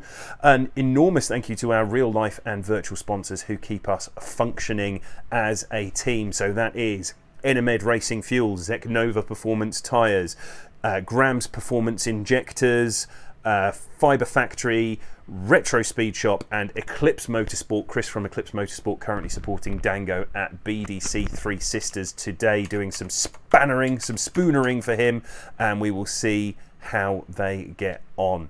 So, very exciting weekend for drifting. We've got all of our stuff here. We've got the British Drift Championship as well, and also after we have done our top 32 all the way through to our final, it will be time for Formula D, which we obviously have opinions on, as you do as well. Maybe we'll do a watch party for that. It depends how tired all of our team are from there. So stay with us. We're going to go right back to the action as soon as everyone is available. We're seeing the guys lighting up in the chat. Who do you think is going to win this battle today? Who do you think is going to win today? Who do you think is going to win the championship? Who do you think is going to the Virtual Drift Championship final battle? Everything about this is about getting to the VDC, the #1 Virtual Drift Championship in the world. Who do you guys think is going to make it? Coming up, we're just going to go to a quick break while we wait for these drivers to drop in onto the server, and we'll be right back after these short messages.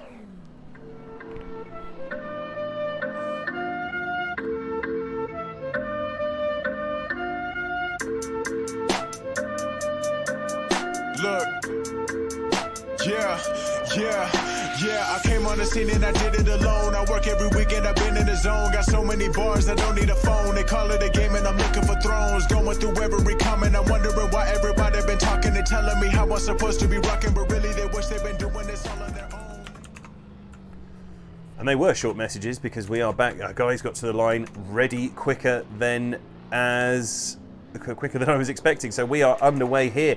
This is now Logan Daniels versus Rashandi Andrea. Logan Daniels in that white S13 off the line hard and fast. Rashandi Andrea in that big Mustang managing to chase him down. Look at that from Rashandi Andrea. Just a little bit of a gap there. Wasn't able to get the angle up into 4 from Rashandi Andrea, and Logan Daniels starts to open up the gap.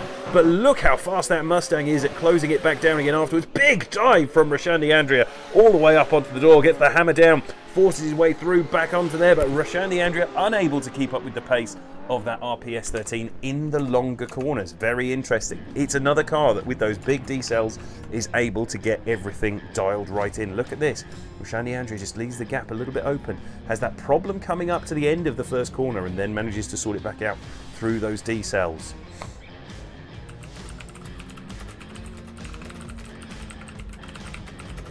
Amazing transitions from Rashandi Andrea all the way through that final section. Beautiful dive from him there. So, Rashandi Andrea will now lead. Daniels to chase. Not just in size, but in setup. Two very, very different cars here with two very different driving styles. So Rashandi Andrea comes off the line in the lead position. Daniels in the chase.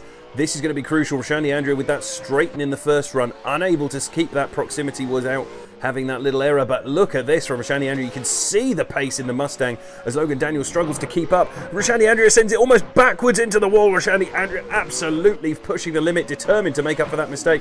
Is Logan Daniels going to get lured into his own mistake trying to keep up? But no, there it is, the dive back up onto the door, all the way through and across the line.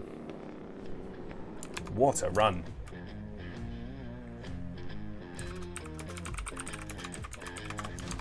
What a phenomenal battle from both of these guys as we go around waiting for the scores to drop in. The real Wahab, thank you very much for the follow. Welcome along.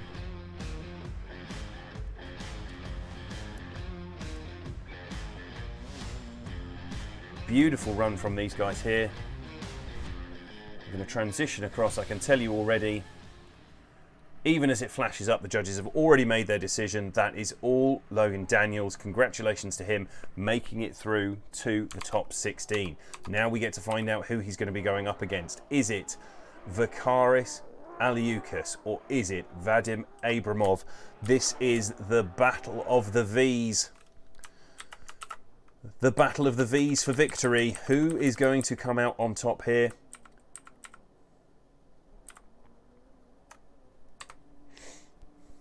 Exciting battle to come across to.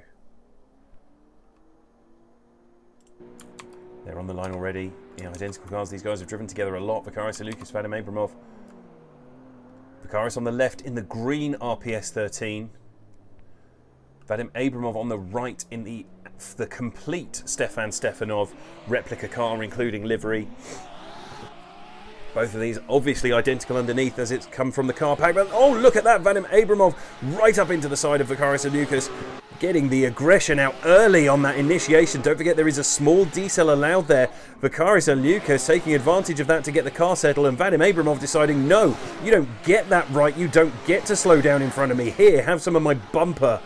Right up into that front quarter now. Vadim Abramov absolutely bringing the fight to Vakaris Aliukas as they come round and across the line. Let's go back. I want to see that initiation. Is this excessive decel from Vakaris Aliukas? That is going to be all down to the judges to decide. Vadim Abramov finding a new level of aggression in that transition. Look at that, and Vakaris Aliukas late getting back on the power as they come through this section. There's the dive from Vadim Abramov, absolutely bringing all of his rage to this particular fight. As we go back, wait for these drivers to line up. This time, Vadim Abramov on the left-hand side of your screen in that full Stefan Stepanov yellow and blue 2020 livery replica car. Vakaris Aliukas on the right.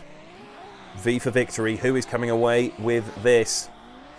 The battle of the V's. Vakaris Aliukas unable to keep up with Vadim Abramov on that run-in. Vadim Abramov on an absolutely phenomenal line through that first corner. Just bringing the heat angles up, coming through 4 as the judges wanted, settles that car onto the outside line.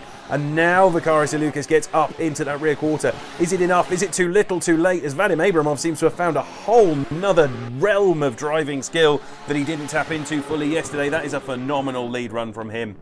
Let's go back and have a look at the replay.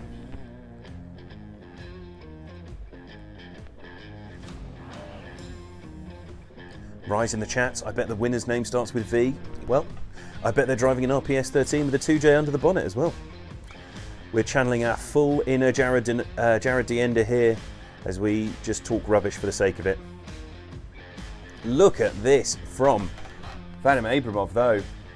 Absolutely phenomenal run from him as we wait for the judges' scores to drop in. Vakaris Aliukas versus Vadim Abramov.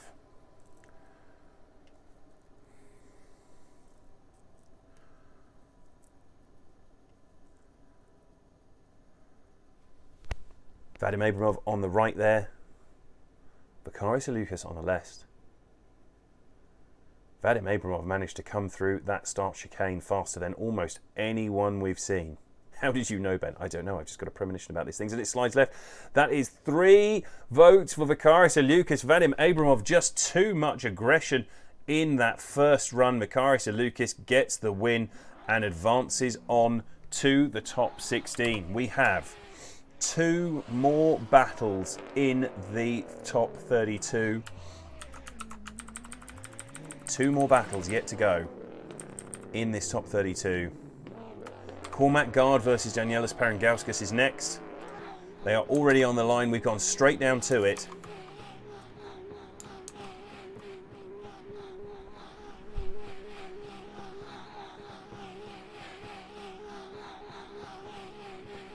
Cormac Gard on the left in the grey, red and white RPS 13. Danielis Parangauskas in the blue and gold wheeled S13, or blue with the gold wheels. Cormac Gard to leave first.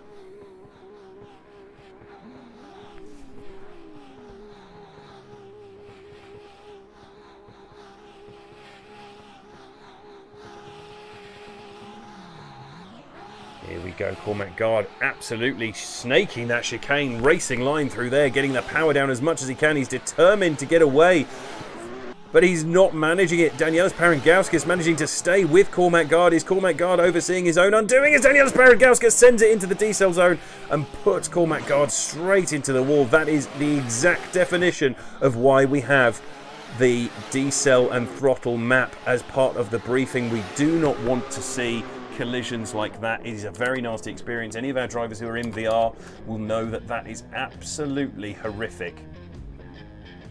As they come up through here, look at this, Cormac Guard just getting that car rotated nicely there in that D-cell zone and absolutely smashed into the wall by Danielis Parangauskas, who went full send into that section.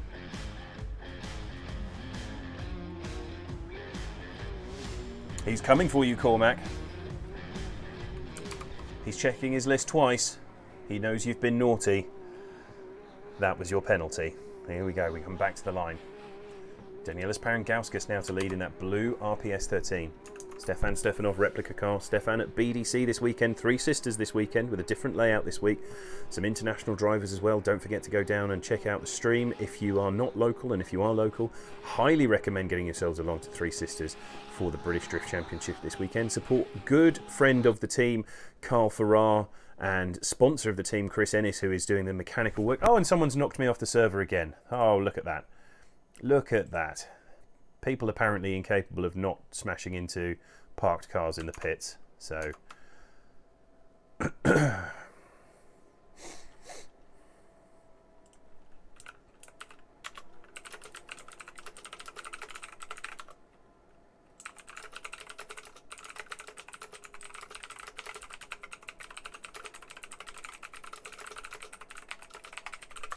let's hope that our driver, Marshall Anders Unger, managed to notice that before starting the run.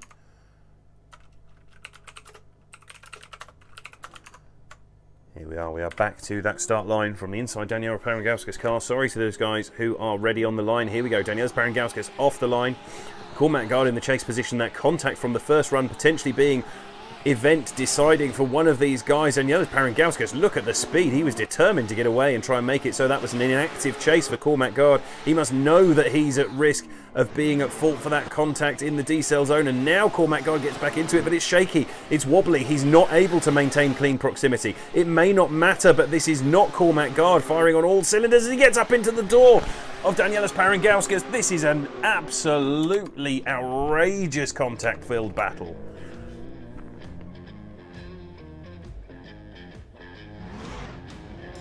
Phenomenal run in that lead position from Danielis Parangauskas. Was it enough to overcome, if it's his fault, that perceived error from the chase position when he caught up with Cormac Guard and made contact there?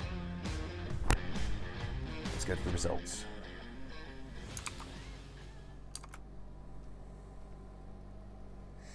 Waiting for everything to drop in.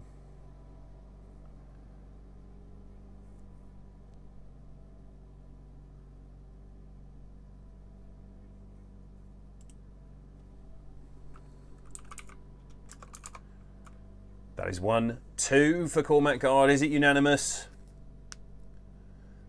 Josh and Max both saying that, and Blade as well. That is 3 votes for Cormac Guard. Cormac Guard gets the win and advances on to the top 16. One more battle and then we are at half time. One more battle is Brandon Gardner, who qualified again. He was a little bit out of position this week. He is normally right up there, but Brandon Gardner qualifying 11th. Taylor Bowles in 22nd. So Brandon Gardner on the left-hand side of your screens. One of my favourite photos, his driver photo for the championship. He's in that GT86, the yellow GT86 on the left-hand side of your screen.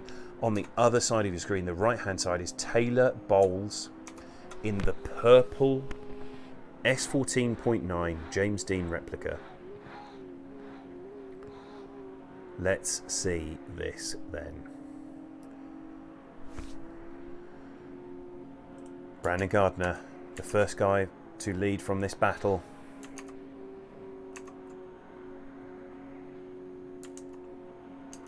On the line, ready to go.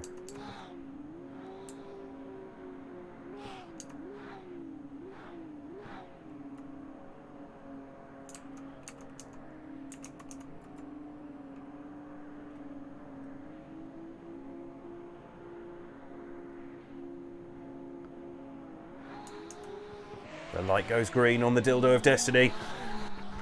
Taylor Bowles chasing in Brandon Gardner, who's been fast all weekend. Brandon Gardner finds every last centimetre of track there to get himself right onto the outside line, but Taylor Bowles is keeping with him. We know the GT86 is fast, and Taylor Bowles has found enough pace to not get gapped through here as Brandon Gardner makes a mistake into the wall at 5. Doesn't quite get the angle consistent all the way through there. He's got the speed, but is it going to come back to bite him? Is it just grips up too much as Taylor Bowles gets back into the fight on that rear quarter and across the line? Look at that final lunge from Taylor Bowles into that last section. As we join them, you can tell it was a fast run because the replay's a fixed length, 35 seconds, and we join them as they come off the line. Absolute rocket ship for Brandon Gardner through here. He has got that car set up to take on people much further along the bracket than Taylor Bowles in the current setup. But is it too much grip? Has Brandon Gardner crippled himself with all of that forward bite, unable to keep the car at angle going through 5? Taylor Bowles doing everything he needed to allow Brandon Gardner to make that mistake and then get right back up in the mix as we swap them round. This is potentially the last pull of the top 32. Taylor Bowles in the lead position, Brandon Gardner in the chase position. This is for the game to move on. This is for all of the marbles. This is vital for our drivers. They get off the line cleanly here. We're going for it. Taylor Bowles goes for the flick initiation out onto that wall. Wow, what a dive from him. He is determined to get right up involved there. Good dive from Brandon Gardner there, but Taylor Bowles is on a good line. Taylor Bowles has absolutely got this locked in at the moment. Gets right out onto that outside edge. Nice positioning from him. Beautiful run from Taylor Bowles, but look at that. Brandon Gardner getting right up into the mix at the end as well.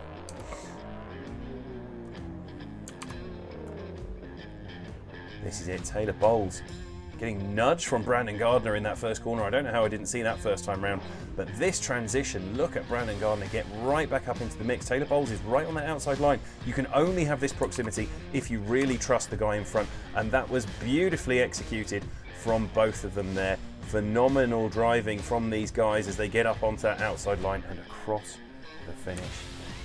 Well, genuinely, I don't know. This one could go either way for me. I love that photo of Brandon Gardner. It's one of my favourite. It's such a good look. And the balloon off screen as well is just wonderful. Taylor Bowles versus Brandon Gardner. Who is our winner here? 1 vote for Brandon Gardner. 1 vote for one more time. 2 votes for Brandon Gardner. That is as close as you want it to be to still have an outcome. Brandon Gardner gets the win and advances on. I can tell that that was close, so I'm going to go to the judges just to confirm that. Hello judges, you are live on the stream, please don't swear. Very good. We just want to get your feedback on that run, please. Max, would you like? Yep, that's fine. So for me, Gardner, only mistake he made was that little tap on the wall, but saying that that didn't really affect the chase driver, and then when he came to chase he had overall more proximity, so that's what weighed it for me. Excellent. Well, thank you very much for that. And gentlemen, we're enjoying having you here. How are you finding the battle so far? These are some really high standard of driving here. It's really good to see everyone back having loads of fun. Brilliant. Thank you, Max. Yeah. The battle between Christensen and Jaeger, that's the championship battle any round, and we got in 32, which is kind of a letdown, but still, we got to see good drifting real early. Yeah, absolutely. Thank you very much, chaps. I'm going to leave you to it. We're going to let them get onto the server. We'll move straight on. Thank you so much for your time. No problem. So, that's what things look like right now. That's how it has played out. Austin Zalewski will take on Brett Wolford in the top 16. Max Ganaleski versus Dijon Reeves. Mustafa Amini, Dimitri Mitin, Brandon Patrick versus Josh McLean. And on the other side of the bracket, Connor Christensen knocks out second place qualifier Alexander Yegard to take on William Holloway in the top 16. Then Darren Baker versus Sean O'Doux, Logan Daniels versus Vicaris Lucas, and Cormac Gard versus Brandon Gardner. That is your top 16. We are halfway through this event. 50% of your battles done, and we're moving on to the next one. Straight through into your top 16. You can see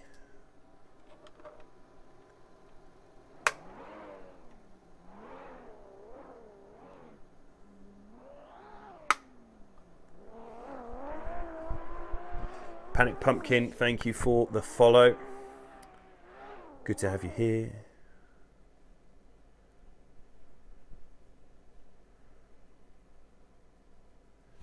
So we wait for these drivers to join in.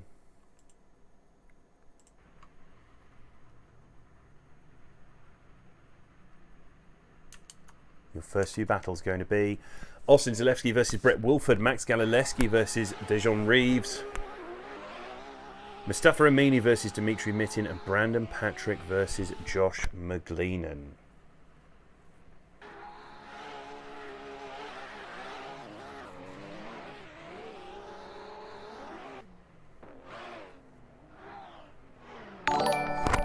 So, as we wait for this, Austin Zalewski coming back into it from the first run of the night. He hasn't been having many problems with this track at all. Austin Zalewski, don't forget, managed to put in a 98.4 average qualifying run yesterday. He got a 98.7 and a 98. That is a phenomenally high score. That is the highest score that anyone has got in qualifying all season, and not by a small margin either, by quite a chunk. I think the highest qualifying score that we've had for the rest of the season was a 93 or a 94, so that was a big jump up. Austin Zalewski absolutely finding his groove on this track, and he is a championship contender. We are just trying to work out where we are at in the championship as well whilst we are here. We have got some more drivers to load in. Just while they're doing that, we're going to send you guys to a very short break. We'll be right back.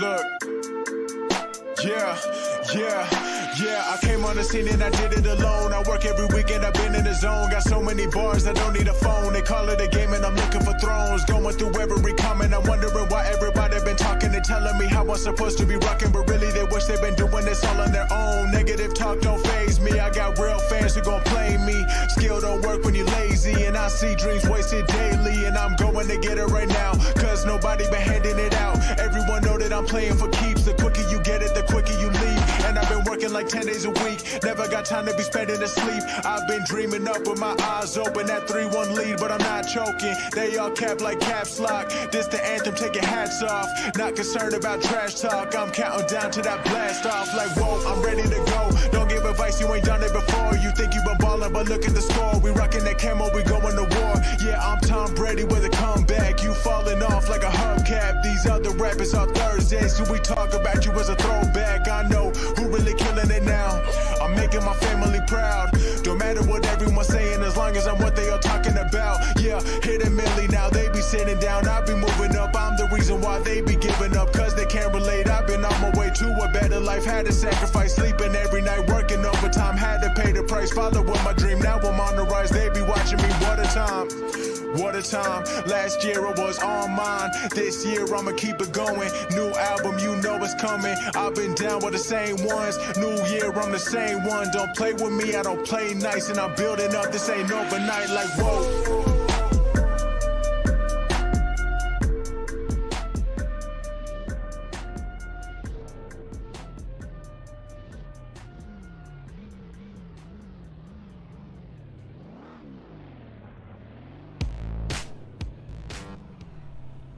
And we are right back with you. Thank you so much for your patience.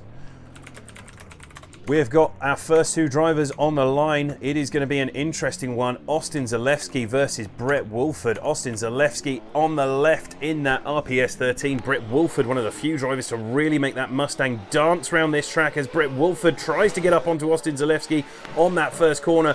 Austin Zalewski not with his perfect line from the qualifying. That a little bit scrappy through there. Brett Woolford clearly bringing enough pressure that Austin Zalewski is starting to feel it as Brett Woolford really does bring the heat through that outside zone at 5. Now through the dive up onto the door. Brett Woolford getting a little bit lost there in the smoke line as he goes through the transition, but there's the proximity. Brett Woolford right back up into the fight. Does this have championship implications? Let's go back to the replay and find out.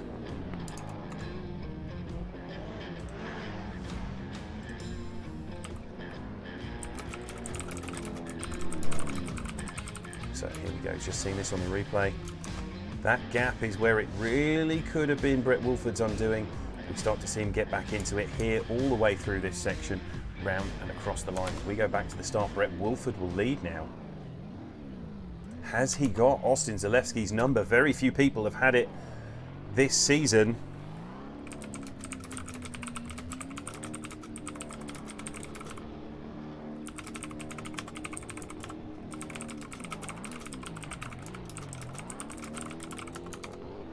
Here we go, Brett Woolford off the line. Austin Zalewski is going to try and overcome that. Brett Woolford using the Mustang to full advantage. Look at the gap Brett Woolford has brought to this first corner, but Austin Zalewski somehow manages to get back in the fight straight away. By the time we got to clip 3, that enormous gap was all but gone as Austin Zalewski surges up onto Brett Woolford, and there's contact. Is Brett Woolford about to be the person that overturns the car? Oh my word, who overturns the championship? But no, that is going to have to go down to the judges. We're going to have to see whether there was contact that put Brett Woolford in the wall or whether that was him taking himself out of contention after so much of that run.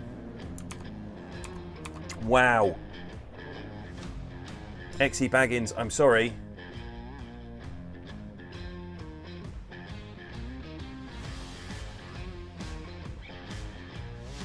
I'm so sorry, I didn't see that you'd got that ASMR. I will do the next one. I'm sorry, I didn't see that. I will do the next one as ASMR. That is my fault. I apologise. But that contact is really going to be crucial. No, that's not the battle we're looking at, gentlemen. I'm going to take that away.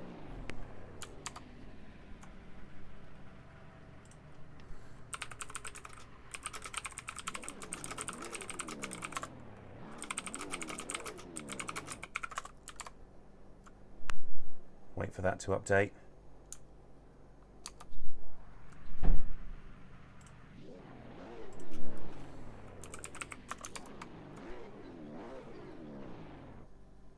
Okay. Now we're back at it. Let's have a look at this. Do we need to go to a replay again? That was absolutely VQuert TV. However that's meant to be said. Welcome along. Thank you for the follow. Good to have you here. So the ASMR has been redeemed. I will do it on the next one. We're just waiting for this to drop into place. It's a one more... Oh, that is as split as a decision ever gets. The judges clearly can't decide on which way that went. That is as split as it could possibly be. We'll go straight back to the track action. We're going to rerun the fun on that, the tightest of battles. So there you go. Even with that, Baggins, you will get your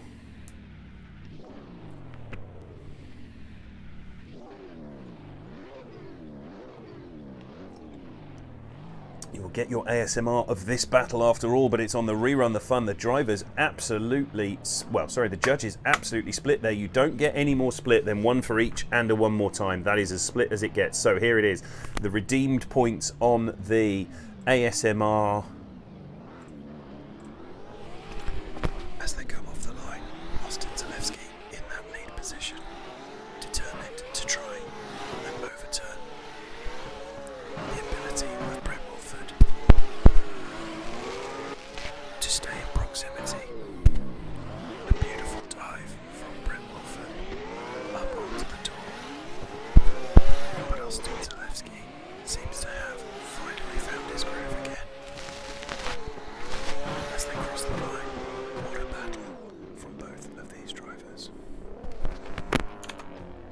replay.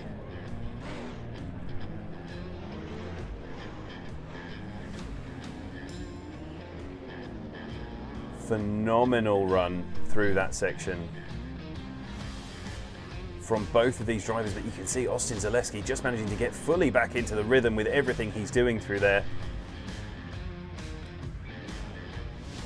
Finally gets himself onto the line that he was putting down yesterday. Brett Wolford, does he have an answer? Can Austin Zalewski, more to the point, stay with Brett Wolford off the line? Brett Wolford's launch, absolutely the most savage we've seen. The light goes green and Brett Wolford, look at that. The Mustang just hooks up, even with the extra time to prepare. Austin Zalewski just not able to stay with Brett Wolford through that corner. And Brett Wolford on a perfect line through that outside section. Absolutely phenomenal through there. Now the transition comes in. Is Brett Wolford going to be able to find something? Is there going to be contact here again? Austin Zalewski right up on the door. Brett Wolford giving himself a bit more space. He's not sure who was at fault there, but there's contact as they go through into the final outside zone again. These guys going absolutely at it through that battle. Let's go back to the replay.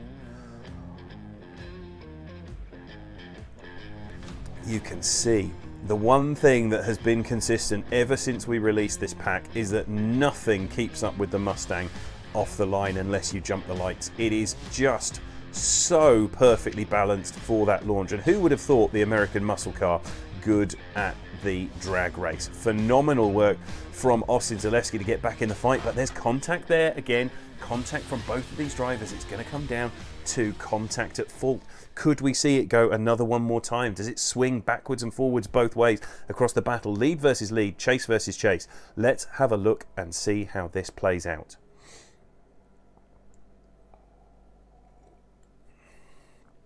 Sliding left for your number 1 qualifier, Austin Zalewski.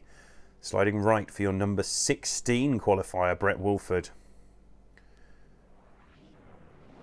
who, according to his profile picture, just came to rejoin the competition after robbing a convenience store.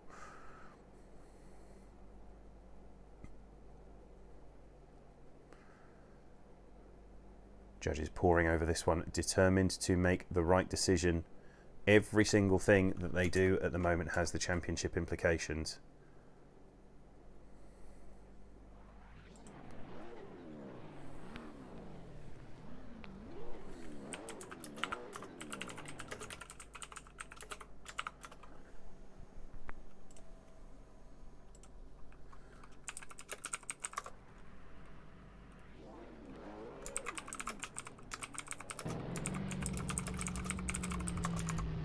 As we go to it, it is a split decision again.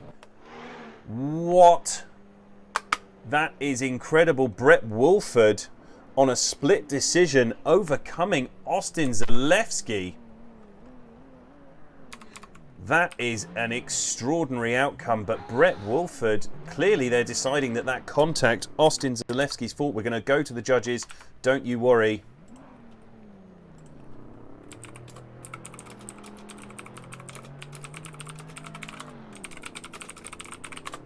Going to come to the judges across here.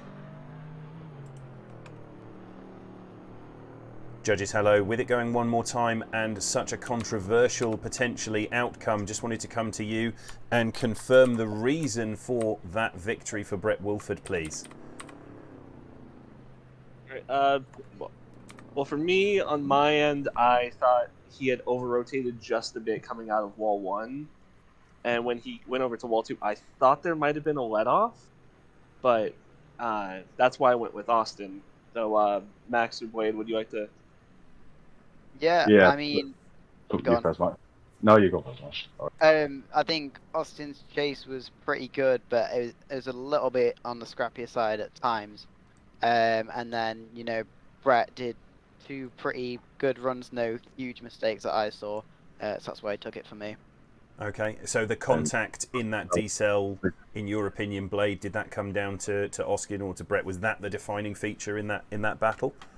For myself, it was, yes, it was the contact towards the end of the run. I didn't see it as obviously as Josh thought he'd let off. I thought myself he was still in it, and it was Austin coming in a little bit too heavy on that, and that's why I lent more towards Brett for the win. Okay, thank you very much, gentlemen. We'll leave you to it. We'll go straight back to the action. Thank you.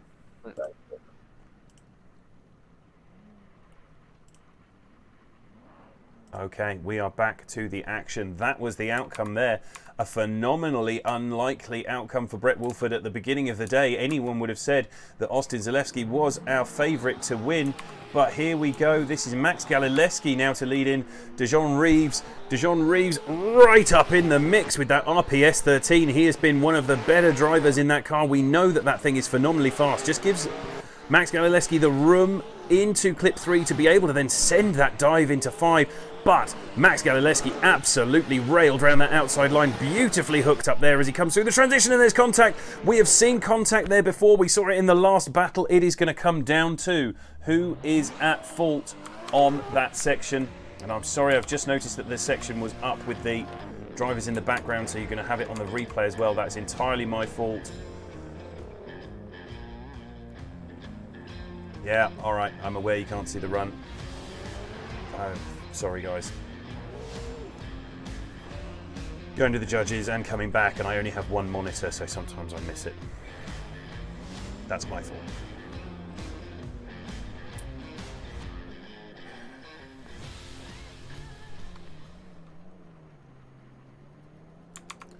So, let's go back to the start. That contact potentially going to be event defining, as we saw in the last battle, where the judges decided that Austin Zalewski, not on unanimously though, but by majority, Blade and Max Cotton deciding that that was Austin Zalewski at fault in that slowdown. Has Dejon Reeves just done the exact same thing and sent it too hard up into the side of Max Galileski. Max Galileski in that Stefan Stefanov complete replica, including livery, managing to wrangle that up onto the door. But look at that from Dejon Reeves. If nothing else, that is one of the most aggressive runs through clip 5 that we have seen all weekend and into 6. What a phenomenally aggressive run from Dejon Reeves. He knows that that was on the line and wanted to bring the heat as much as possible.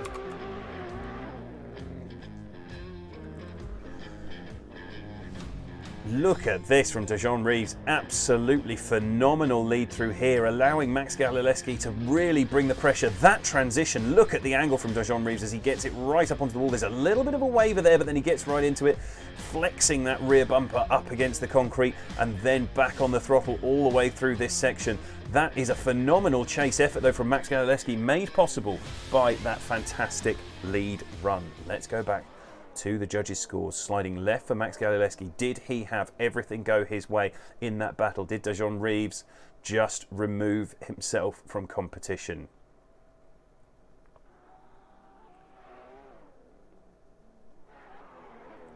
Judging by the way that the last result was decided, one would have to say,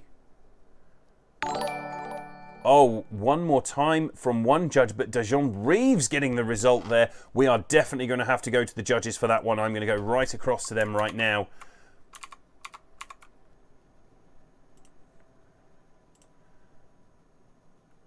Hello, judges. Can you hear me? Yes, we can. We're going to have to ask the question, what was different in that battle versus the battle before? Big thing, in my opinion, with it, the first one, the slowdown was in the middle of the zone, whereas Max kind of slowed up at the start of it, and he didn't really get back into throttle, and Reeves was on a bit of a shallow line there as well, so I felt like both of them were at fault. Max was off throttle there, but Reeves was taking a real shallow line into it as well. And then the second run, they looked fairly close. So that's why you went with one more time, I'm assuming there, Josh? Yeah. I'm going to come to Blade.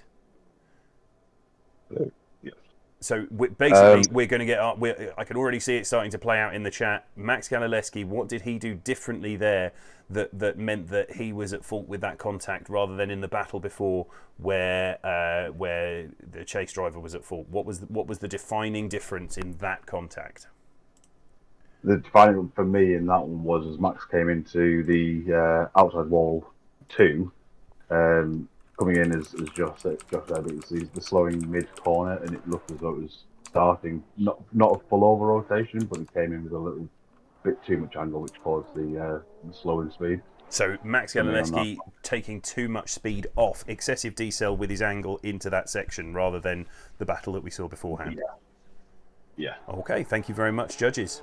We will leave you to it again, but you can see why with 2 runs back to back that had the exact same error from the outside view that we wanted to make sure that we all understood what was going on there. So there we have it, folks. The judges deciding that in that run Max Galilewski over-rotated and or slowed down too much, and as a result was at fault for the contact there. We move on. That is, I can already tell you, Dijon Reeves is going to be surprised as anyone by that result, but that is where we're seeing it. The judges saying that was lead driver excessive decel in that zone, or on throttle too late in that zone to be able to be counted as a smooth and chaseable lead run. Josh disagreeing. Joshua William Hartshorn, the middle of the 3 judges there you saw went for it one more time, and that is because he thought that they were equally at fault in that contact in the first run. So we move on. We have an outcome from that battle. I can tell it's controversial. This is the thing with the judge sport. The judges are looking for specific things, and that is one of them that they are looking for. As we move on, this is Mustafa Amini versus Dmitry Mitin.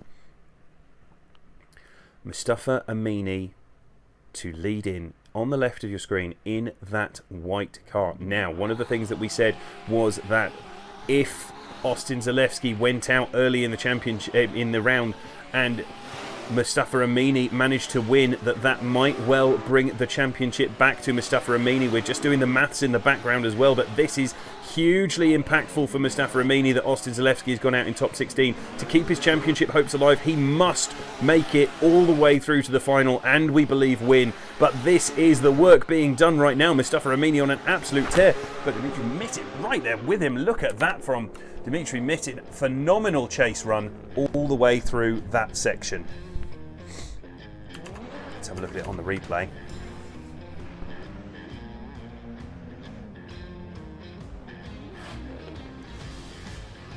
As you come out onto that wall, this is the transition. Beautifully done from Mustafa Amini. Onto that outside edge, all the way through here. But Dmitry Mitin in that chase position, taking full advantage of that fantastic lead run and absolutely pinning it to the door all the way through. Flag Crew 83, why did Max lose? We just went through that. That was a full explanation from the judges. Let's go on to this battle though. This is vital for Mustafa Amini. He has got to win this. Dmitry Mitin, I don't think in the hunt for the championship here, but determined to try and stop Mustafa Amini from advancing to the Great 8. Dmitry Mitin on a great line. Mustafa Amini opening up a gap there, just allowing Dmitry Mitin to get a little bit of a jump on him. Is this going to be Dmitry Mitin knocking out the other championship contender? Are we about to see the championship decided in the top 16? Phenomenal run from Dmitry Mitin all the way through there. That is what we wanted to see. Harold 7 RBI, thank you for the follow, welcome along. Look at this from Dmitry Mitin, finding a whole nother level to his car placement through this course. Remember, it's going to go lead versus lead, chase versus chase. This is going to come down to that deciding factor between the judges. Did Mustafa Amini do as good a chase run as Dmitry Mitin? Dmitry Mitin's lead was definitely high quality. Was it as high quality? Is this how it's going to play out as we wait for the judges' scores to drop in? Dmitry Mitin on the right, sliding right for Dmitry Mitin, sliding left for Mustafa Amini. This is a close battle. I think Dmitry Mitin's done enough. Yes, Dmitry Mitin has done enough. Dmitry Mitin has dropped out another championship contender. That is Mustafa Amini and Austin Zalewski, both out in the top 16. What a controversial outcome to that battle, but exactly right. Dmitry Mitin's chase was just phenomenal. He really had every single line that Mustafa Amini was trying to put down sorted there. You can see exactly why that battle went that way. We don't even need to go to the judges. Phenomenal Phenomenal run from them. As we move on, the last battle from this half of the top 16. Brandon Patrick to lead in Josh McGleenan.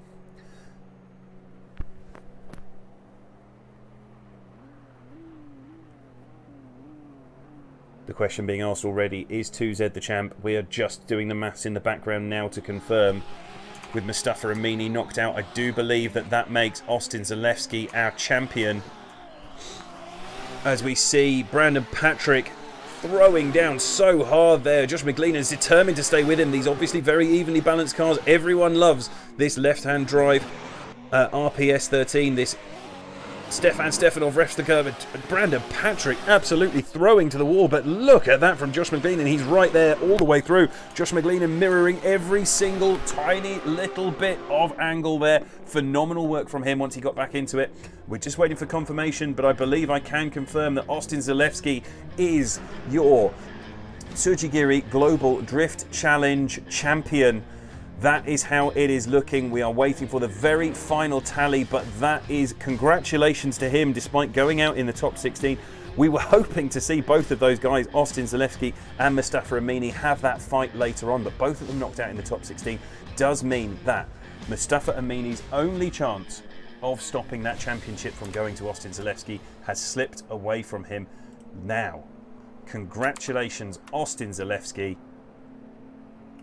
2021 Tsujigiri Global Drift Challenge champion. Texalo, thank you for the follow. You join us just as we have announced that is the championship decided, but the VDC license is very much still in play, and Josh McGleenan knows it, and so does Brandon Patrick. Brandon Patrick didn't qualify for one of the rounds over the course of this season, so he has got to stay in the fight, to stay in the hunt for that VDC license, as Josh McGleenan does everything he can to try and get away from Brandon Patrick. That slightly shallower angle, but still hitting every single clip. Look at that, as Josh McGleenan goes deep. That's a major error from Josh McGleenan as they come into the final section. Brandon Patrick going to capitalise on that. Is that it for Josh McGleenan? Every single run through here counts. X-Commander X, thank you for the follow. Every single run in this top 16, top 32, top 8, all of these, every single run counts for championship position for these guys. Remember, we said right at the top of the show, 30 drivers had a mathematical chance of coming away with those 16 positions for the Virtual Drift Championship, and this is going right the way down to the line for some of them. Has Josh McGleenan just given away his VDC license chance? Brandon Patrick gets 2, Brandon Patrick gets 3, Brandon Patrick unanimously gets the win and advances on to the Great 8 to face Dimitri Mitin. That is a very evenly bet up battle.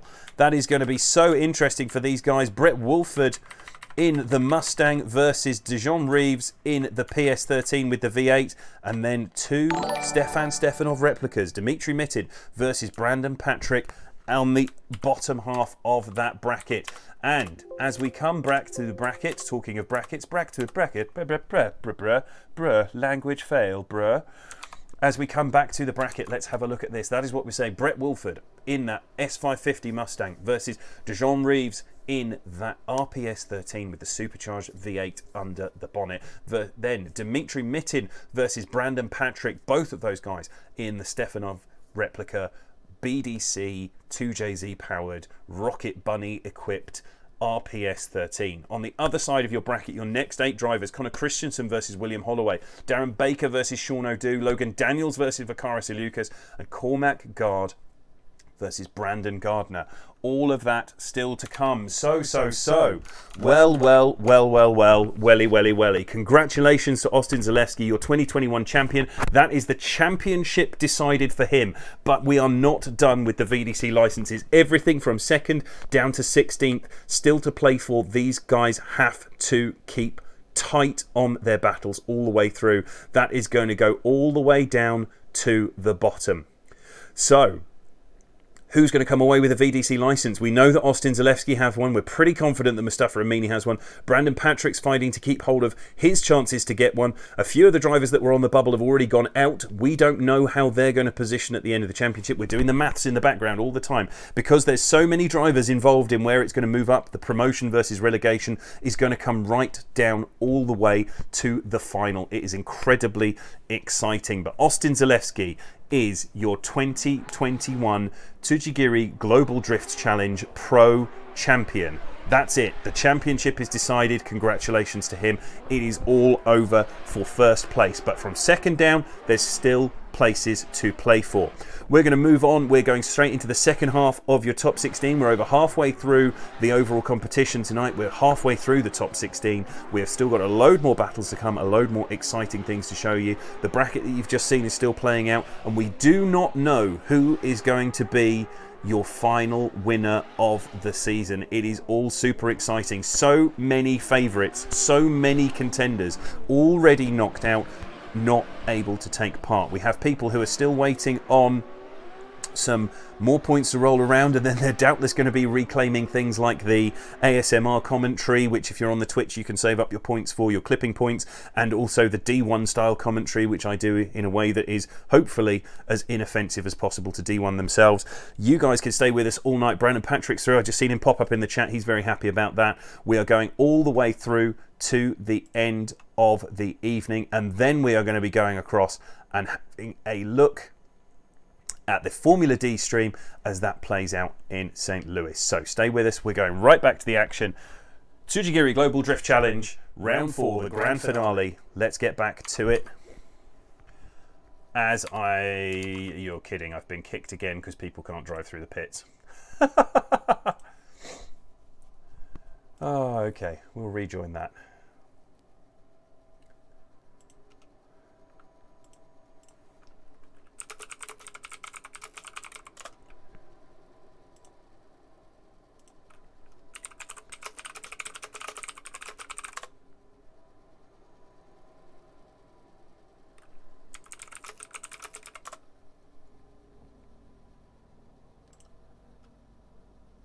So I am back on the server. That is a good start. Being able to see the event is a major step in the right direction. Connor Christensen, there we are, on the line. Connor Christensen. William Holloway is leading first. So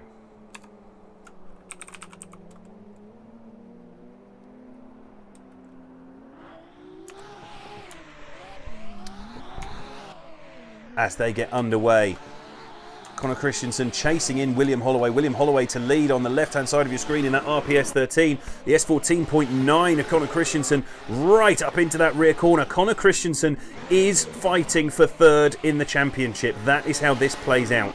This is him. He must go all the way to secure third in the championship. He is pushing as hard as is possible. He is right up on the door of William Holloway all the way through there. Phenomenal work from him in that chase position. Connor Christensen qualified right out of position. Sick Waffles, thank you for the follow. Frickin' Tight, thank you for the follow. Hadn't seen those come through. Welcome along. But Connor Christensen is fighting for that top place today. He must win today, from what I'm being told from our back office team.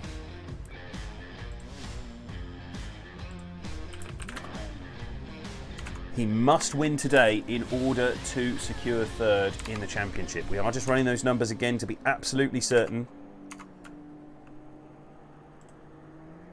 And it looks like I'm about to be joined in commentary as well.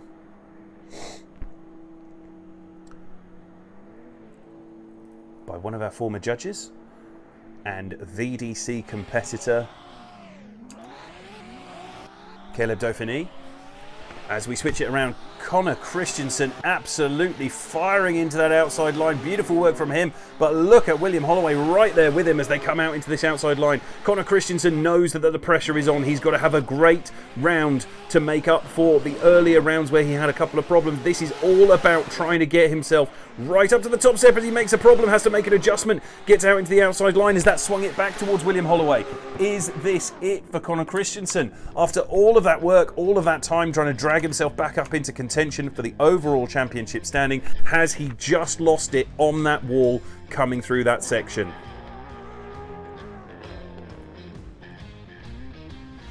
Look at this dive. Connor Christensen on a great line there, manages to get the car beautifully out onto the outside edge, but this is where it goes wrong.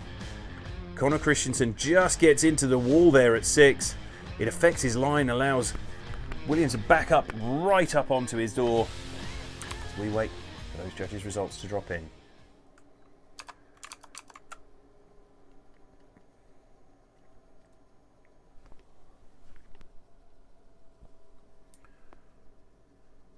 Connor Christensen, William Holloway, sliding left for William Holloway. It's unanimous. William Holloway has just knocked out Connor Christensen. Connor Christensen will not be making it through to the final today. William Holloway knocks him out.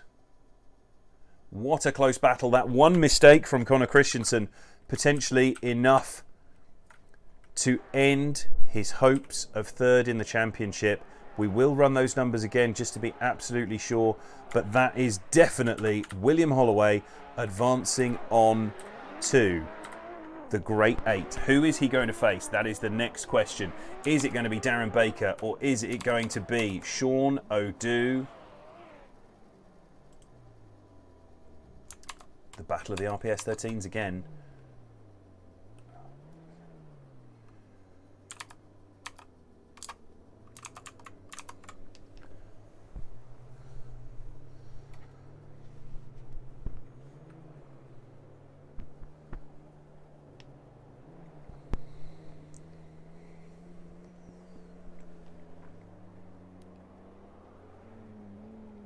So they are on the line. This is Sean O'Doo to chase in Darren Baker,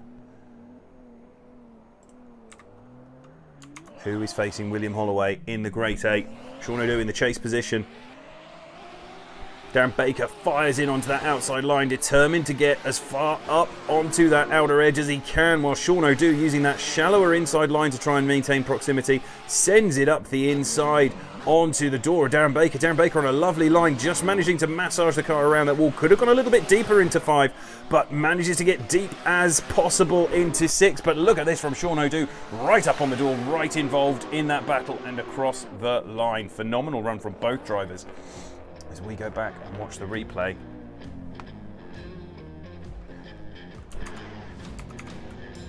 who is going to emerge victorious? You can see the jump that Darren Baker had on that start. Phenomenal run from him through into that initiation.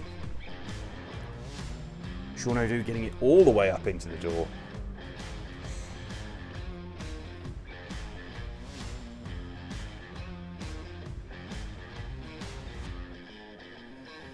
And across that line.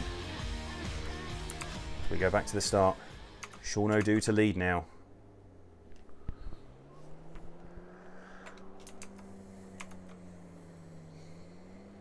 Darren Baker to chase Sean O'Doo in that white and gold RPS 13 Stefan Stefanov replica on the left hand side of your screen. Darren Baker on the right, coming in the chase position. Darren Baker doesn't jump the lights. He wants to make sure that he's behind, tucked in perfectly on Sean O'Doo for this initiation, and he just gets it. Sean O'Doo on a great line though, dropping a wheel ever so slightly at 2 and just missing out on the full proximity at 3. But look at this. Darren Baker manages to send it up the inside onto Sean O'Doo's door, really getting the hammer down all the way through here. Sean O'Doo doing everything he can to try and make sure that that line is as inch perfect as possible. Beautiful wall run from Sean O'Doo. Is this going to come down to lead versus lead, chase versus chase as they cross the finish? And we go back to the replay.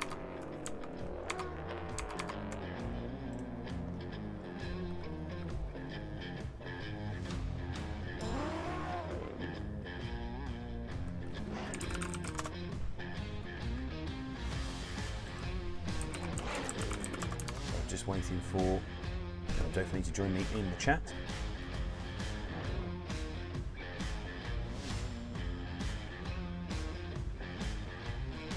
All the way through here. That is a phenomenal run from both drivers as we see them go back to wait for the results.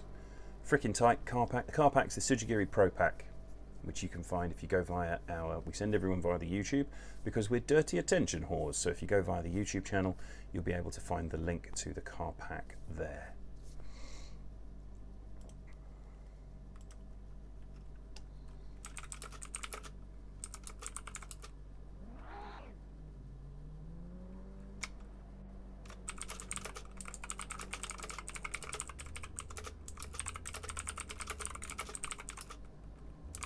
Waiting for this to drop in, and I can tell you now that that is Darren Baker knocking out Sean O'Doo. Darren Baker takes the win, knocking out Sean O'Doo. Clearly that error from Sean O'Doo just a little bit too much to overcome. Darren Baker doing everything he needed to in order to get the win. So Darren Baker will be facing off against William Holloway. Next we move on, Logan Daniels. Another all RPS 13. I'm starting to sense a theme. I think the RPS 13 might need to get nerfed for the next pack update.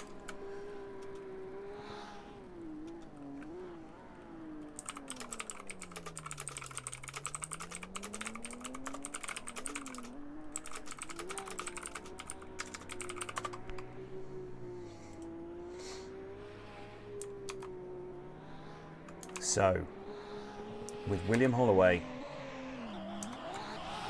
knocking out Connor Christensen, we do have our top three confirmed as it's this battle that we're watching right now. I'll talk to you about those in a minute. Logan Daniels leading in Vicaris Eleucas. Logan Daniels absolutely sending that car to the wall. Beautiful run, but has he sent it too hard? Oh my word, I don't know how Logan Daniels kept that out of the wall. He must have all of his guardian angels looking out for him today as he fires it up onto the outside line. Logan Daniels managing to find everything he can in that car to get away from Vicaris Eleucas, who is a fast driver but looks totally outmatched in that particular run by the man Logan Daniels, who just seemed to find speed from nowhere. Logan Daniels has been getting faster and faster with every single run as he goes through.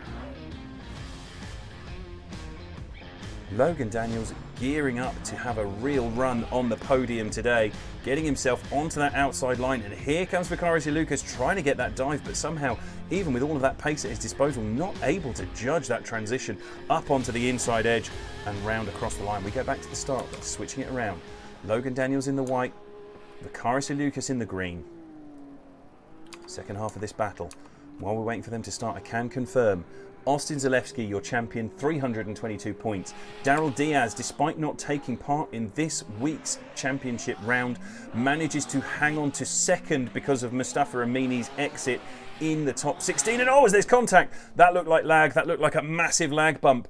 And it comes down to who is at fault. It's in the rule book that whoever is at fault for the lag bump is the one who is deemed at fault. We have to have it that way. It's the only way to be fair. As we go back, let's watch that again, just while I'm talking about this. Mustafa Amini's exit in the top 16 means that right now, and with Connor Christensen knocked out, means that right now, Daryl Diaz, despite missing a round, still comes second in the championship. Mustafa Amini third overall. But let's have a look at that. Logan Daniels in the chat saying he accidentally hit a button. Oh, Logan Daniels, after doing all of that work. That is such a shame. That is basically your demonstration equivalent of a mechanical failure. Logan Daniels has hit a button on his controller, on his wheel, maybe on his keyboard, whatever he's hit, it has removed him from contention. Vicaris Eleucas gifted a path to the top six, to the Great Eight rather, sorry, after Logan Daniels comprehensively had his number in the first run. Vicaris Eleucas will know that that was not going his way from that first half of the battle, and that has been gifted to him by a Logan Daniels error. with his own equipment. That is such a shame. That is never how we want to see a battle end. But them's the rules, and that is unfortunately the end of Logan Daniels' run towards the podium today. We are so sorry to see that happen. It's never how we want this to play out. As Cormac Gard comes up to the line, Cormac Gard versus Brandon Gardner. Now, this was a controversial win for Brandon Gardner from the first battle in the top 32. The judges deciding that there was not enough proximity and there were errors on both sides, but that certain areas were weighted heavier. Brandon Gardner will also have felt the weight of advantage fall his way in weird circumstances. Is he going to be able to take the fight to Cormac Gard, who is another driver that had luck fall his way in the first round? Top 32 played out beautifully for these guys in their positioning, but look at Brandon Gardner. Where has he found that from? The car dipping on the brakes to duck under the bumper at the back of Cormac Gard. Cormac Gard on a lovely lead line. It's allowing Brandon Gardner to bring out every single bit of his attack strategy today, and that is Brandon Gardner glued to the side of Cormac Gard all the way through there.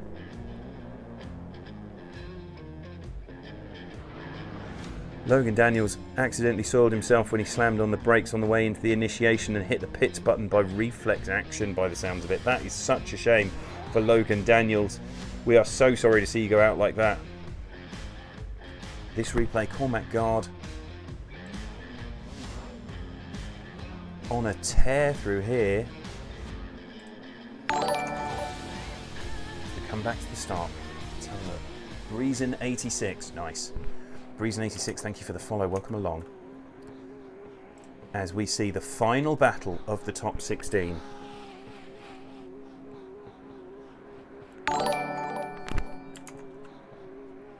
Mexar,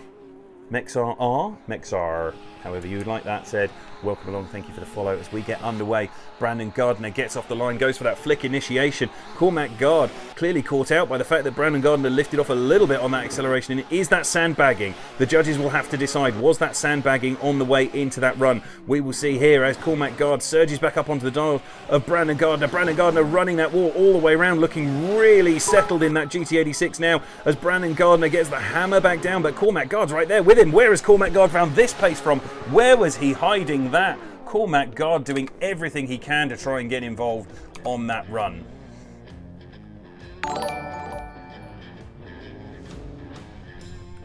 Let's have a look at this on the replay.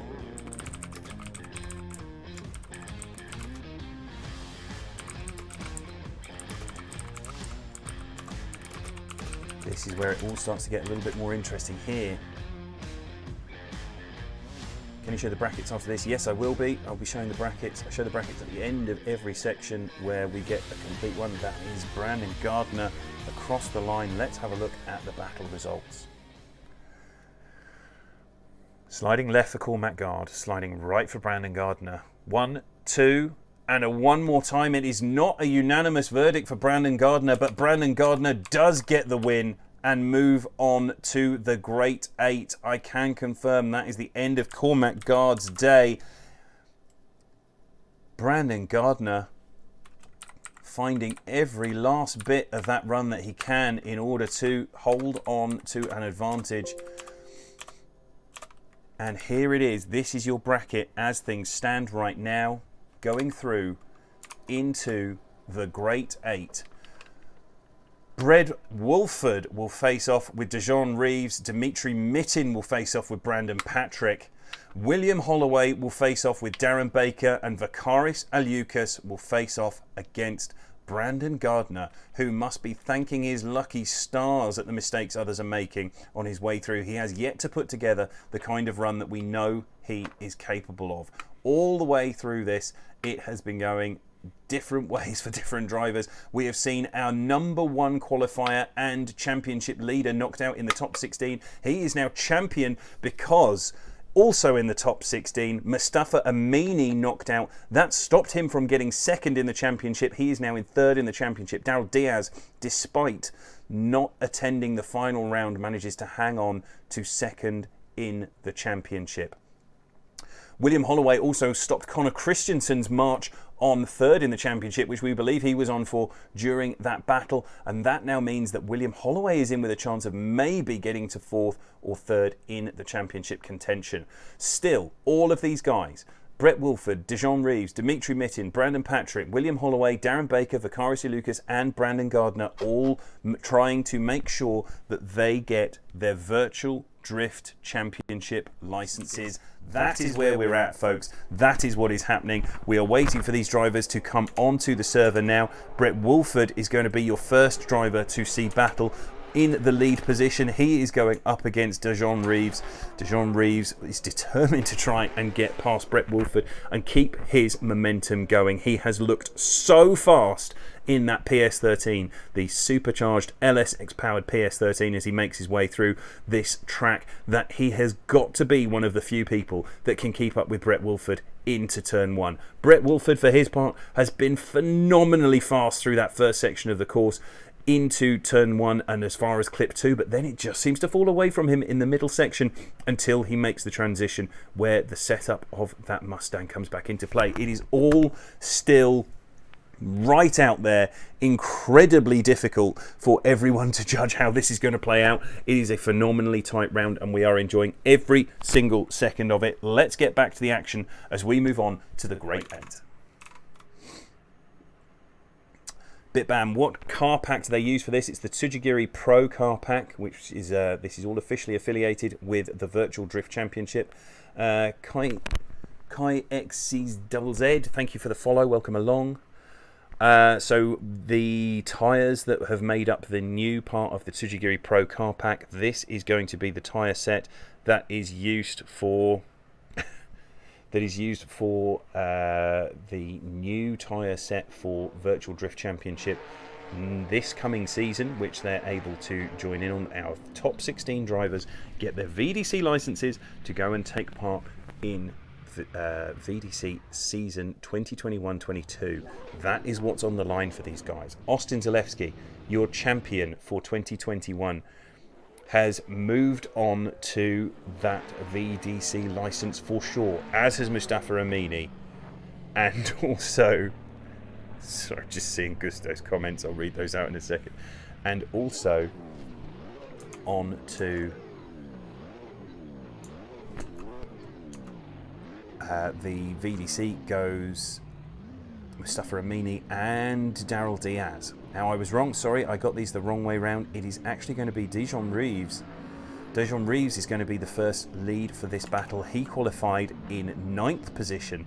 Brett Wolford in 16th. So Dijon Reeves gets off the line in the lead position. Has Brett Wolford got an answer for the pace in that PS13? The LSX PS13 is a phenomenally fast car through these longer corners. Struggles a little bit in some of the transitions, but Dijon Reeves managing to make it work for him. This big transition, he is normally much more aggressive into there. He must be starting to feel the pressure as Brett Wolford brings that enormous Mustang right up onto the door in that big slowdown there. Huge pressure from Brett Wolford onto Dijon Reeves as they come through and across the line. A phenomenal run from these guys.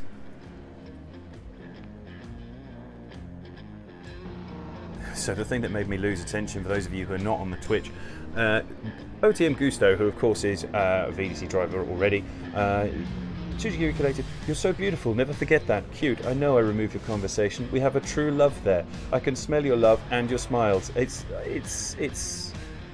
the smell your love is one of the most haunting things anyone's ever sent me across the internet personally. That's definitely a phrase I don't want to have whispered to me by anyone at any point. Possibly ever again. As we switch around, we're going back to this. Brett Wolford now to lead.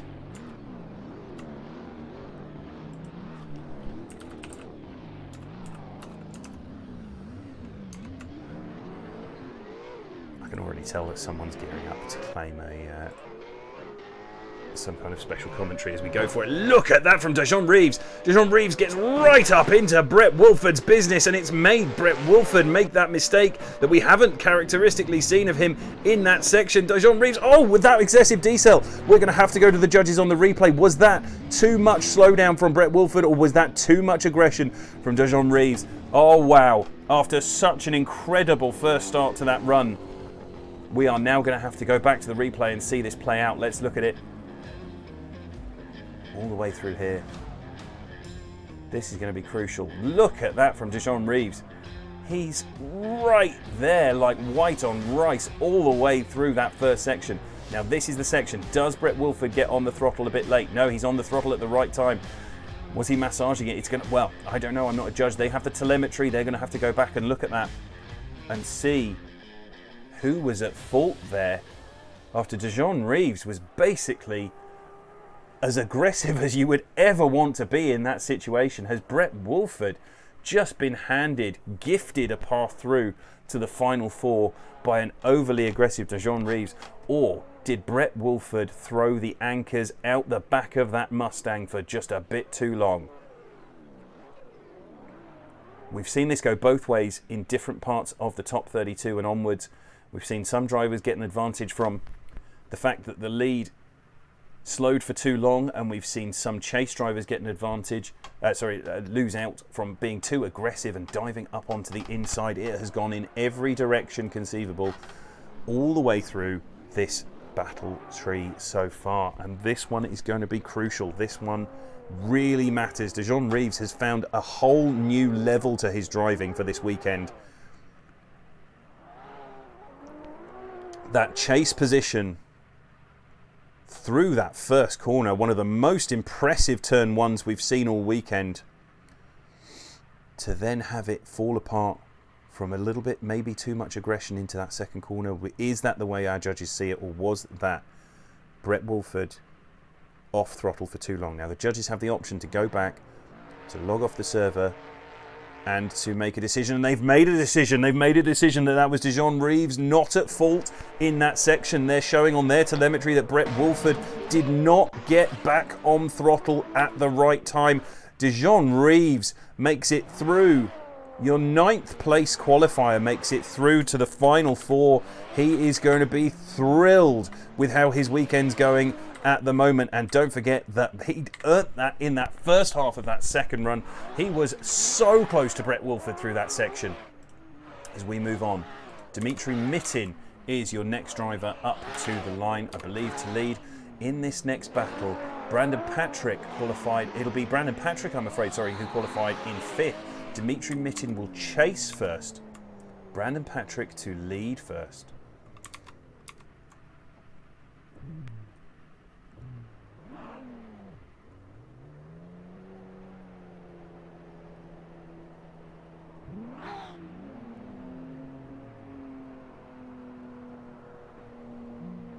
So here it is.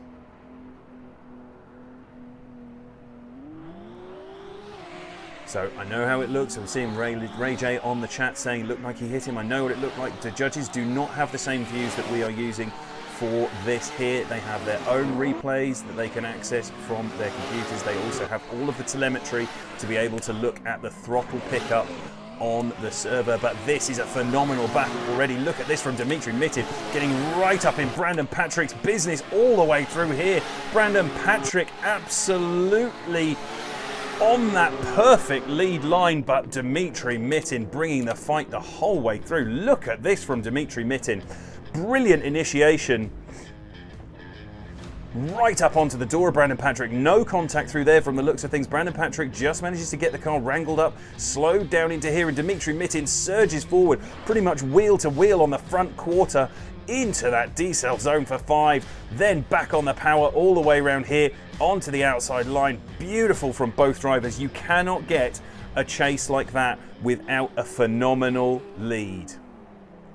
Judges saying that what they saw was that actually Brett hit the wall first and then Dijon hit him, and it was that close that it looked on the stream like it was the contact first, but they went back, they reviewed their replays, and that is how that happened in the last battle. As we go back, it doesn't matter right now, that battle is done and dusted, but for Dimitri Mitin, it is a chance here, a serious chance to take out Brandon Patrick, who is on a charge for another championship position. He wants to be right up in the mix as Brandon Patrick makes a mistake. Oh my word, are we going to see another one of our championship leaders taken out in this championship battle, this final battle of the season. That is Dmitry Mitin absolutely piling the pressure on. Brandon Patrick not looking like it was clean through there. Into clip 5, this is where it falls apart. Brandon Patrick not with the proximity that Dmitry Mitin had through that first section. Dmitry Mitin absolutely railing this all the way through here. Beautiful transition there by Dmitry Mitin. Doesn't put the angle on. It catches Brandon Patrick out. He's not able to get right back up into Dmitry Mitin's business through that section. Wow, what a transition though from Brandon Patrick. Look at the ground he makes through that transition as we go back across the line and head down to get the judges' results. Sliding left for Brandon Patrick, sliding right for Dmitry Mitin. There is no hesitation. 1, 2, 3. Josh, Max and Blade all saying that that is Dmitry Mitin advancing on to meet Dijon Reeves in the final 4. Wow. Half of our Great 8 decided. Some more upsets here. Some drivers feeling the pressure, and others excelling and rising to the occasion as William Holloway will take on Darren Baker now. They're already on the line. Let's go straight to it. William Holloway to take on Darren Baker. William Holloway qualifying 15th. Darren Baker in 7th. Darren Baker will lead first. William Holloway to chase. So, in the red corner, Darren Baker. In the green corner, William Holloway, who is determined not to let Darren Baker get away. William Holloway coming off the line on the 2 of the countdown, determined, and even then, it's not played to his advantage. He just got the timing wrong, had to back off, and then at that point, Darren Baker gapped him on the way into that section, took him to Gapplebees all the way through there, but William Holloway's not having a jot of it. He's not letting him get away. He's right up in Darren Baker's business all the way through clip 5. That dive into clip 6, absolutely crucial for William Holloway to start to reassert himself in this battle. Round and across the line, we are seeing some phenomenal driving in this Great 8. You can see how big that gap was even before they got to clip 1, but somehow William Holloway manages to claw his way back up into this battle all the way through here. Phenomenal work from him as he manages to get back up onto that door, but Darren Baker had an absolutely storming start. He will know that he's got William Holloway's number off the first part of the line, and that might well end up being crucial as we come back to the start line. William Holloway now on the left of your screens in the lead position. Darren Baker on the right. William Holloway in the green, Darren Baker in the red. These otherwise identical cars. The RPS 13 2JZ. Stefan Stefanov replica from the Tujigiri Collective Pro Pack as William Holloway tries to put the hammer down, makes a mistake there, drops a wheel at 2. Darren Baker is all over William Holloway through this section. Early transition from Darren Baker. He doesn't quite have the proximity that William Holloway had through this section, but that mistake from William Holloway might prove too much, even with that incredible chase from the first round as Darren Baker surges. Darren Baker's there. He's right up in William Holloway's door as they come round and across the line, and oh, they went wide.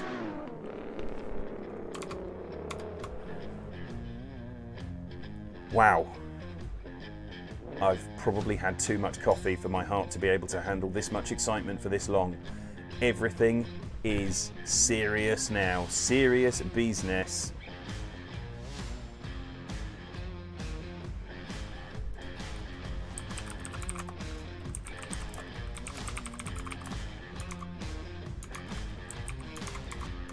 As they come round.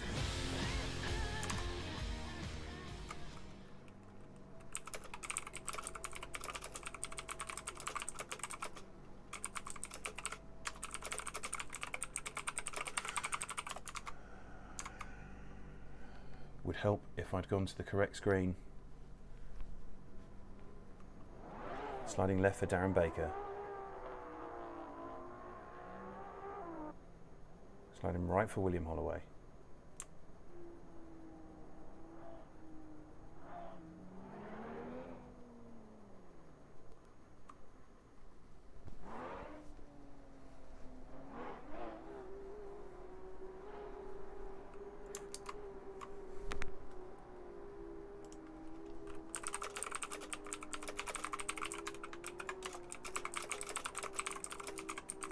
confirming with the judges whether they put a result. Yes, they must have. I must have been on the wrong screen.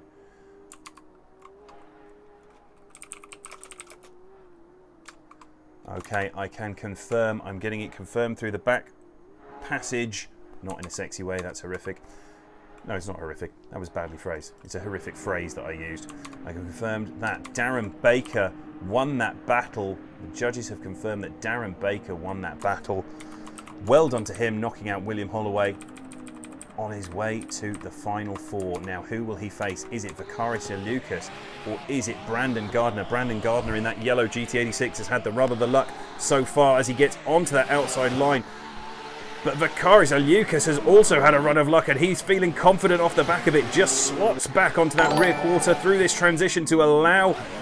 Oh no! It's an independent error. It looks like Brandon Gardner's just taken himself out of contention. We'll go back to the replay to watch that, but it looks like Brandon Gardner might have removed himself. Minaman Cam. Let's see if we've got that on the replay.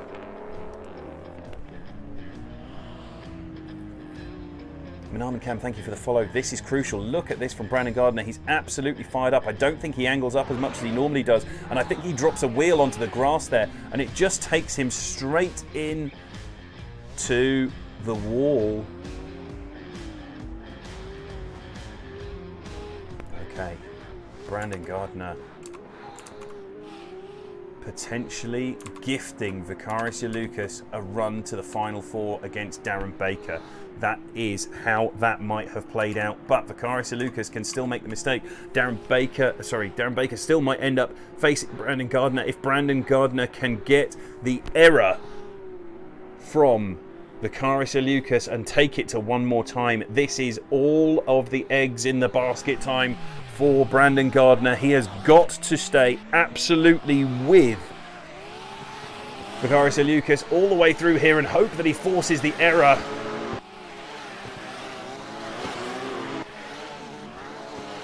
All the way through that transition. Oh no, that has got to be it. That is Brandon Gardner has just made another massive error, smashed into the side of Vakaris Lucas in that decel zone. The judges will have to decide on who was at fault there, but that is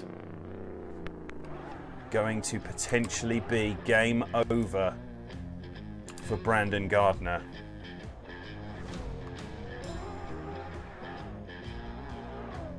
Here's the moment where it all unwinds into this decel. I don't know what's going on for Brandon Gardner. He just has way too much speed. That is a decel zone. We will show you on the map that is a decel zone into there.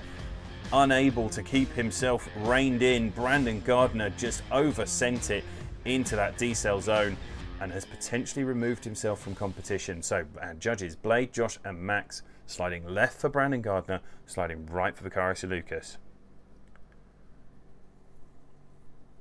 Is there a surprise here? The judge is going to be absolutely certain. We've seen it in the decel that there can be errors made.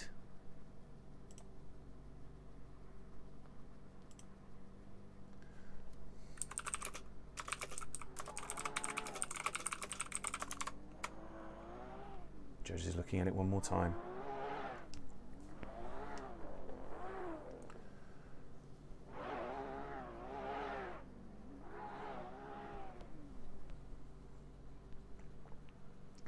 That's one vote for Vakaris Lucas. One vote for one more time.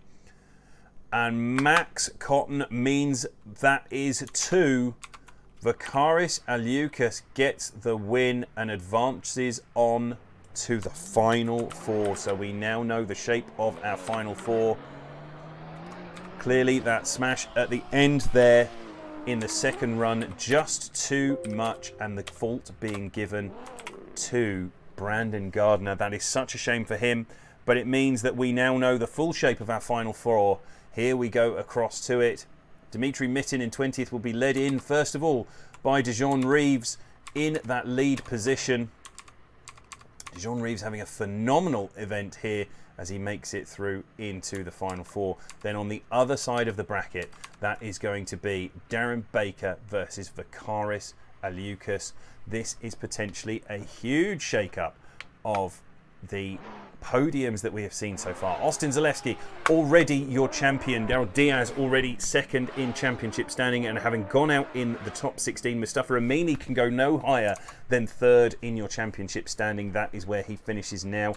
We've got guys who have definitely had confirmation that they are through to the VDC so far, but the last four here, they are fighting for a place all the way through this. And once again, someone has managed to crash into me in the pits and disconnect me from the server. I'm literally the only person who has to have the AI line on in their car. I'm the only one. And if you hit me twice whilst I'm stationary and not moving, then it disconnects me from the server. So that's unfortunate. Brandon Patrick, thank you for the season. Had a really good time and learnt a lot. My absolute pleasure, Brandon. It's been a great joy for us having you here. You've been a fantastic competitor all the way through. It's been a real pleasure. And we look forward to seeing you in your rookie year of VDC later on in 2021 as we move on to the final four.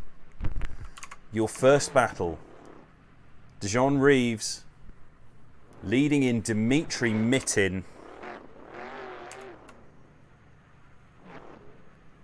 Dijon Reeves, the only driver left in competition in the LSX Supercharged PS13.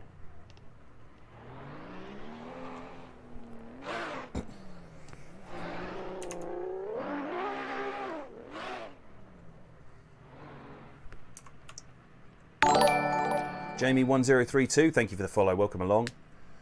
You've joined us in time for the final four. I see we're starting to lose some viewers. Let's get them across. Obviously, we want to make sure we get this done before, as much as possible, before we end up conflicting too hard with Formula D. We're just waiting for these guys to get to the line. Dijon Reeves getting himself sorted. AOM Taps, thank you for the follow. Welcome along. The whole Art of Movement team, well, is it Art of Motion? Sorry. Must be thrilled with how things have worked out for them, as must Team on the Mountain, with Austin Zalewski taking his move up into the virtual drift championship. Bitbam, thank you for the follow. Welcome along. CTC Nirvana, thank you for the fun. Sugiri, it's been a blast, been a pleasure having everyone here. We have still got 4 battles left to run this evening as Dijon Reeves comes up to the start line. Dimitri Mitin not far behind. You can tell these guys are warming the tyres. They want the car to be set up. They want it to be grippy. They want it to be fast. They are determined not to give either one of their opposition, either way round, any kind of advantage. So that's Dijon Reeves in the lead in that PS13 on the left of your screen. And V8 powered, supercharged as it is, it has all of the torque in the universe. But sometimes it spins those tyres up just a little bit too easily and doesn't have the outright pace of that RPS 13-2J, the Stefan Stefanov replica. It's going to be down to the wire here. Dijon Reeves, this is for his first ever final with Sujigiri Global Drift Challenge. I believe his first ever final of any competition in Assetto Corsa, as he's finally got this car absolutely dialed. It's a beautiful line from Dijon Reeves, but look at that from Dimitri Mitin. He is determined not to let it go in. A little wobble from Dijon Reeves there, just giving Dimitri Mitin a small advantage as they come into that transition. Dijon Reeves gets it right out to the wall. That's the line he's been doing all day, using that left foot braking to really bring the angle through 6 and 7, but it allows Dimitri Mitin right back up into the fight. Look at that from Dimitri Mitin. As we go through, let's watch this on the replay. You can see Dimitri Mitin has brought all of his bag of proximity through here. He is determined to make sure there is no doubt in anyone's mind about who should be going to the final and who should be going to the 3rd, 4th playoff. Dimitri Mitin wants this. He wants the season to be stamped by his victory right at the end. That is his goal. He wants everyone to know that it was Dimitri Mitin who won the final round.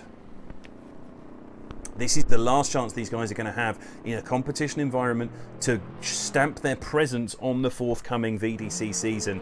And Dijon Reeves gets off the line early. He wants to make sure Dimitri Mitin can't get away. Dijon Reeves goes for that initiation. He's left himself a little bit of a gap. He maybe went too early. As Dijon Reeves is starting to lose touch with Dimitri Mitin, has Dimitri Mitin finally found enough to get away from Dijon Reeves? As Dijon Reeves gets back into it, almost brushes Dimitri Mitin on the transition. Dijon Reeves is forcing the issue though right up into the pocket of Dmitry Mitin as we go through this last transition. That's crucial. Dmitry Mitin flows out to the wall, but Dijon Reeves gets right up into his pocket again as they come through and across the line. Wow. You wanted a battle. This is a battle. These guys going at it hammer and tong. The USA versus Russia. This is Cold War stuff. It's the space race all over again. TGDC is your Cuban Missile Crisis of choice. I don't know where I'm going with this. I'm just rambling. We're just seeing what's happening. I've lost words as they make it across the line. Who will win the Cold War this time? Dmitry Mitin, Dijon Reeves. This is for a place in the final. Unfortunately, I think I have an idea which way it's going to go. Unfortunately for Dijon Reeves, that is. I think this is Dmitry Mitin's battle. Judges reviewing it, making sure there's nothing they're missing.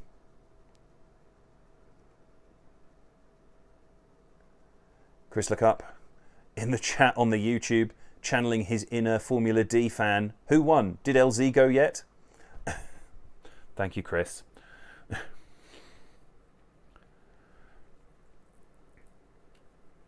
The Rampagee calls for one more time in the chat.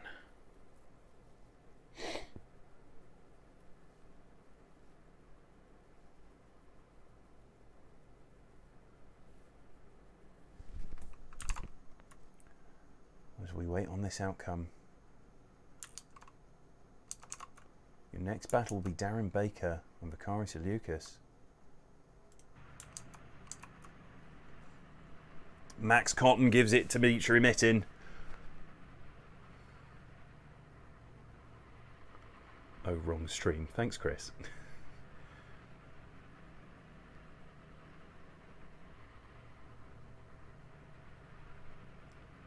Clearly a challenging decision for our judges. Max Cotton, the only one to have confirmed his decision so far. Josh goes for Dijon Reeves, and it's a one more time. That is as split as it could possibly be. That is as split as it can possibly be. They are going at it again for the place in the final. It's time to rerun the fun. Let's go back to it. While they're getting back to the line, we're going to go to the judges. Hello, judges. As split a decision as it could possibly be. Want to talk us through that while they come up to the line? Yeah, I mean, for me, like, it was when Mitin was in the lead, Dimitri facing, like, went on the inside and dropped maybe one, nearly two wheels, and then couldn't really get back on him, and it was a very scrappy sort of middle of the run, so it's quite hard to tell. But I think for me, like, Reeves just made too many errors. Oh, you mean Reeves? Yeah, sorry about that. Yeah, no, for me personally, it was I only saw one tire off there, so it was a deduction. But the big thing that got me was Mitin had actually gotten to the outer zone too early, and you could see him actually catch the wall a little bit. So he was apexing the outer part before the wall or before the zone, and it threw his rhythm off, and it actually forced Dijon to check up and behind him. And Blake, I'm assuming you saw both of those and decided that both of them were valid. It was, yes, it was Mitin, as Josh just said. Mittin's running to clip 4 out the wall.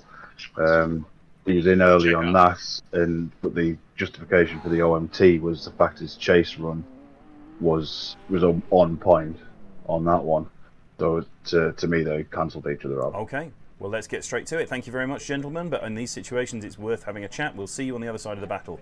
As we get straight back to it, this is another chance for Dijon Reeves and Dmitry Mitin. They're both going to have to level it up. They've got a measure of each other now. Dijon Reeves knows where he made mistakes in that one. Dmitry Mitin knows where he made mistakes in that one. They are on point now as Dijon Reeves. Is the pressure going to be too much? Dijon Reeves doesn't get his line quite right, earning a little bit early on his initiation.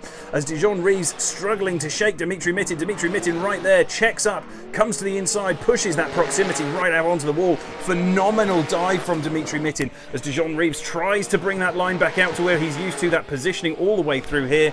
And that is it for that battle. Let's have a look at this.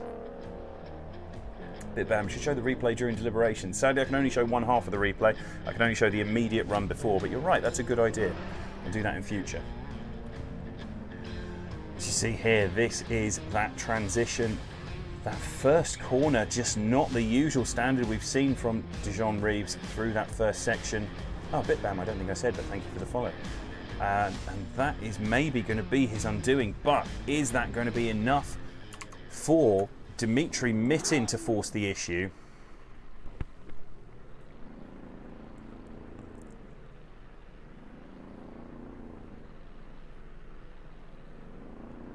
Let's find out as we go forward into the second half of this battle.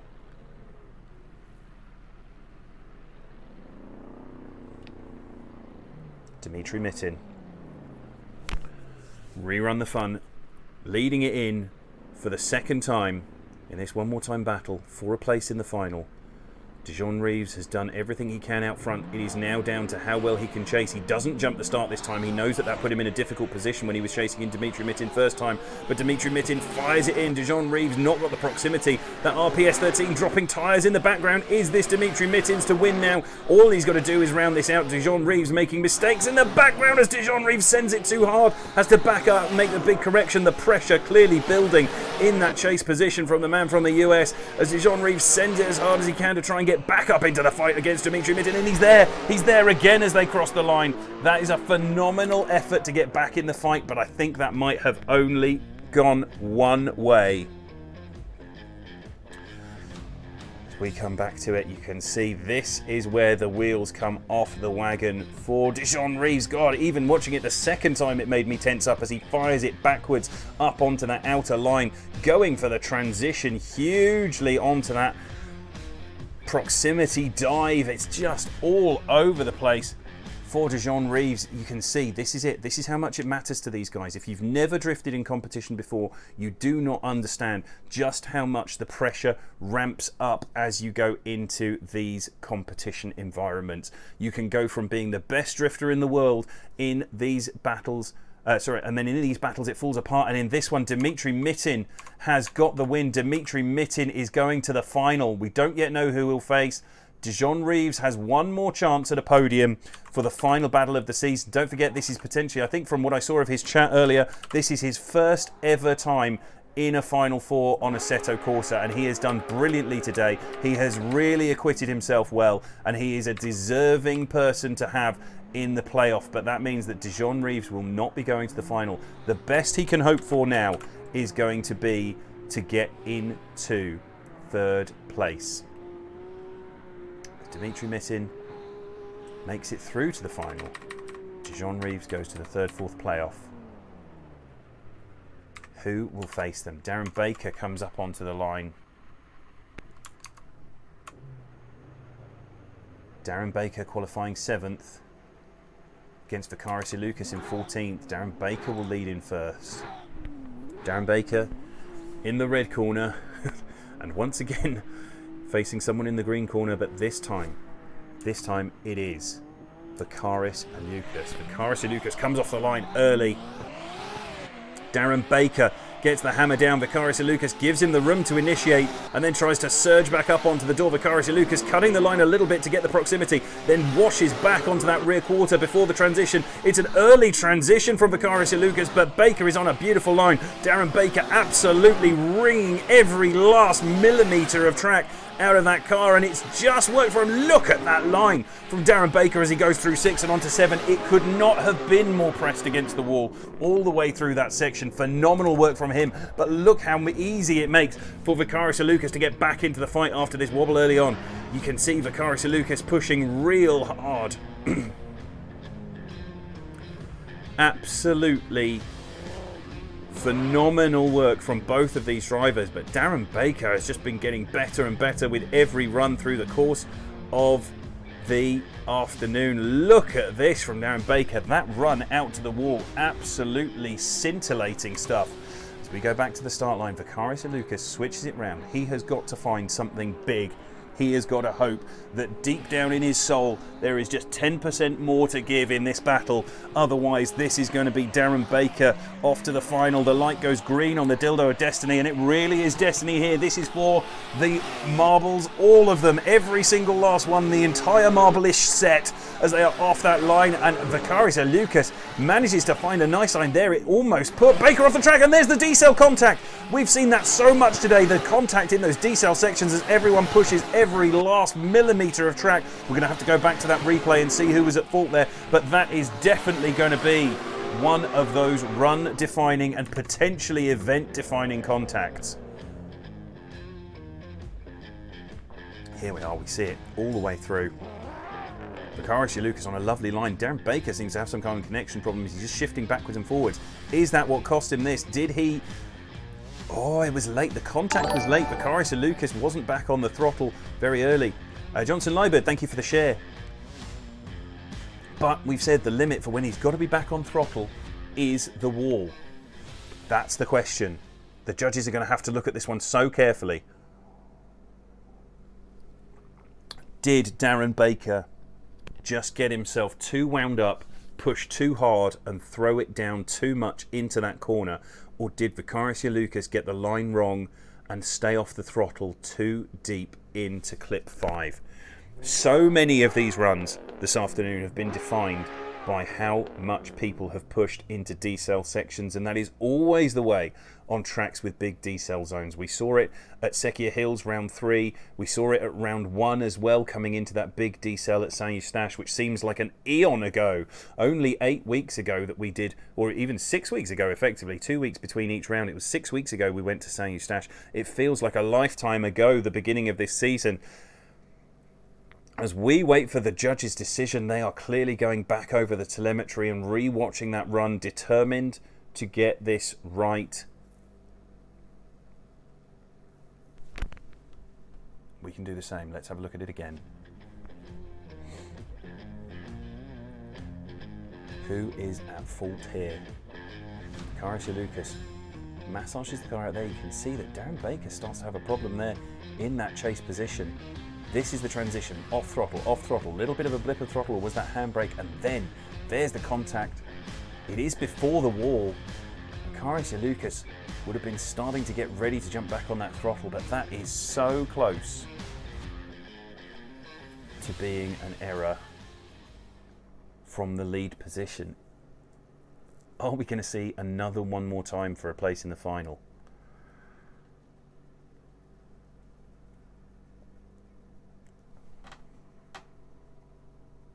Oh, someone's crashed into me in the pits again.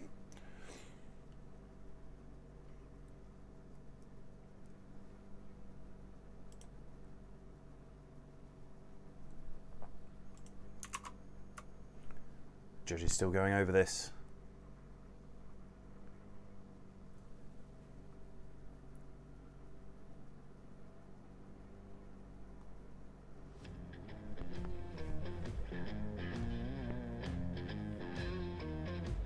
It's a one more time. Oh, I've got a result. Let me go to that result for you. I got one result for one more time from Max Cotton, and then 2 for Vicarious Lucas. Vicarious Lucas is going to the final to face Dimitri Mitin. Darren Baker at fault with 2 of our judges at least.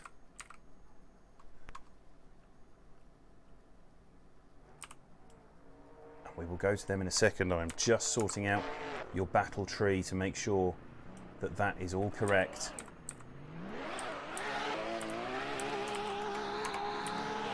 Because this is how your finals have shaped up. This is your bracket right now. We're going to go to the playoff first of all. Darren Baker going to lead in. Dijon Reeves, and then Dimitri Mitin and Vicarious Lucas, the final. We're going for the playoff, but first I'm going to try and get to the judges before they start the run. Hello, judges. Oh, hey. Just before we start this run, I just want to confirm, because obviously it was a split result there. Max, you went for a one more time. Care to explain? Yeah, so it was a very difficult situation to see there with that decel zone, and it was quite hard to see if somewhat the lead driver had braked too much too late, or the person in the chase was just coming in way too hot anyway. It was quite difficult to see, so I want to see it one more time to see which driver was the best. Okay, and the rest of you decided that that was Yeah. Brandon Baker at fault. For us, he was still well within the decel zone, and it looked like just Baker had a lot more energy in the car, and it looked like he could have gotten on e-brake just a touch more, but he had so much speed that it carried into him. Understood. Thank you very much. Let's move straight on to the last two battles of the night. See you on the other side. Okay, there you have it, folks. That is how things shaped up. They are ready on the line. Darren Baker is going to lead first of all. Darren Baker going to be our lead driver, first of all, being chased in by Dijon Reeves in his first ever chance at a podium in Assetto Corsa. That is a phenomenal achievement for him. We are so pleased that we have managed to give some of these new drivers a chance to really shine, and we are off. Dijon Reeves cuts across the track, determined not to let Darren Baker get away. Dijon Reeves has a problem. Dijon Reeves fails on the initiation, has to reinitiate after the line. He massively straight lined that first section. The pressure, you cannot imagine the pressure as it builds up into this, but what a dive from Dijon Reeves to make up for that as he comes into this final section. This is beautiful driving in the latter half, but is that run going to be defined by that initiation? That would be such a shame for Dijon Reeves if that was how that played out. Let's go back to it. That initiation, you see he initiates and then winds out, doesn't manage to keep the car on lock into that decel onto the door of Darren Baker, who manages to massage the car beautifully onto that outside line.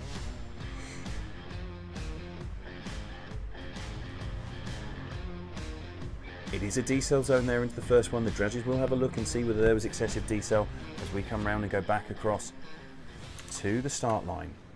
Dijon Reeves, I would guess, and this is because I'm not looking at judges as they're literally involved right now. Literally my face. Yes, I can understand that. That's pretty much my face as it happened at the time. Dijon Reeves gets off the line. Goes to flick in. Darren Baker could still end up with an inactive chase if he doesn't get back into this battle, and there we go. As I said, he manages to reel back in. Dijon Reeves goes for the dive here. He doesn't yet know who's at fault as Dijon Reeves oversends it. That is surely run over. Dropped a wheel on the way in. Oh, Dijon Reeves, it looks like he's going to have to settle for fourth here.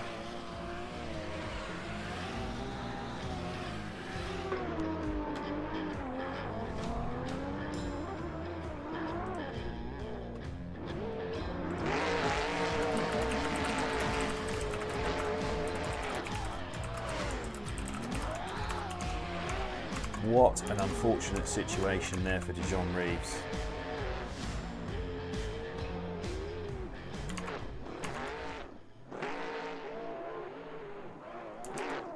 So I can confirm, although I won't announce it, we do have a winner there. I don't think it's going to be an enormous surprise to anyone who just watched that, sadly, but I am going to stay quiet on it until we do the full podium announcement. What a shame to see all of that end in such a way. We do have a result. It is definitely not the way that anyone would have wanted to see today's event end, but we do have a result and we still have one battle left to go. This is it. This is the final. Vicaris Lucas qualified 14th. Dimitri Mitin qualified 20th. Vicaris Lucas will lead first. This is your final, the final of the final, the very last battle of Tsujigiri Global Drift Challenge Pro Series 2021. It has been such a pleasure, despite all of the complications and all of the difficulties and all of the issues we have faced so far this season. It has been such a pleasure bringing you all this championship, and we really believe that we are sending some fantastic drivers to VDC. Hopefully they will be able to show that during their first season there later on this year. But this is what it's come down to at round 4, the grand finale. This is Vikaris Ilyukas, who has had so many things work in his favour, now faces Dmitry Mitin, who has challenged his way through adversity and has driven brilliantly right from run 1. Dmitry Mitin right there with Vikaris Ilyukas, judges the transition perfectly, right back up onto the door. Dmitry Mitin bringing the heat to Vikaris Ilyukas, who is on a beautiful lead run. Lovely lead run from Vikaris Ilyukas, but it's allowing Dmitry Mitin to dominate him from behind there. Phenomenal driving from Dmitry Mitin. Absolutely spectacular to watch. Wow. Wow, wow, wow. This is one hell of a final already. Look at this dive from Dmitry Mitin. Brilliantly controlled to just bring that proximity back in, and he's really much resting that car up against the door of Vikaris Ilyukas. Keeps that angle off just enough to make up that dive. Beautifully managed as they came through there, but only possible because Vikaris Ilyukas was absolutely pinpoint on that run. Dmitry Mitin read it beautifully. Dmitry Mitin, the young man from Russia, wants this win. He wants everyone to know when he comes into VDC next season, as he will do with his licensing position, I believe. I will double check that, but it looks like he will. When he turns up, he wants everyone to know that he came to win at the final round, and maybe he did just that. We will find out at the end of this run. The very last run of TGDC Pro this season, the last run of TGDC Pro this year. Dmitry Mitin to lead in Vikaris Ilyukas. Mitin comes off the line. Vikaris Ilyukas is right there with him. These cars very evenly matched, both in the Stefan Stefanov Hero S13. Dmitry Mitin on a lovely line, but it's allowing Vikaris Ilyukas the same thing, but Vikaris Ilyukas drops back. That is the first separation. Are we going to see a Dmitry Mitin win as he fires it into that outside zone? There is definitely more of a gap between the two of them, but is Dmitry Mitin hitting the zones as well as Vikaris Ilyukas? It is going to be lead versus lead, chase versus chase, and just as I say that, Vikaris Ilyukas is right there. He's right up in his business. What a phenomenal run to finish off the championship. What a phenomenal run. Wow. I don't know if we could have asked for a better final than that. That is absolutely fantastic stuff from both of these drivers. Look at that dive from Vikaris Ilyukas. He knew he'd lost ground into 4 and managed to go maximum send all the way up into that rear quarter. Beautifully judged by him there to get back into the fight. And I can tell you, I am going to see whether we have a winner as I'm brought food.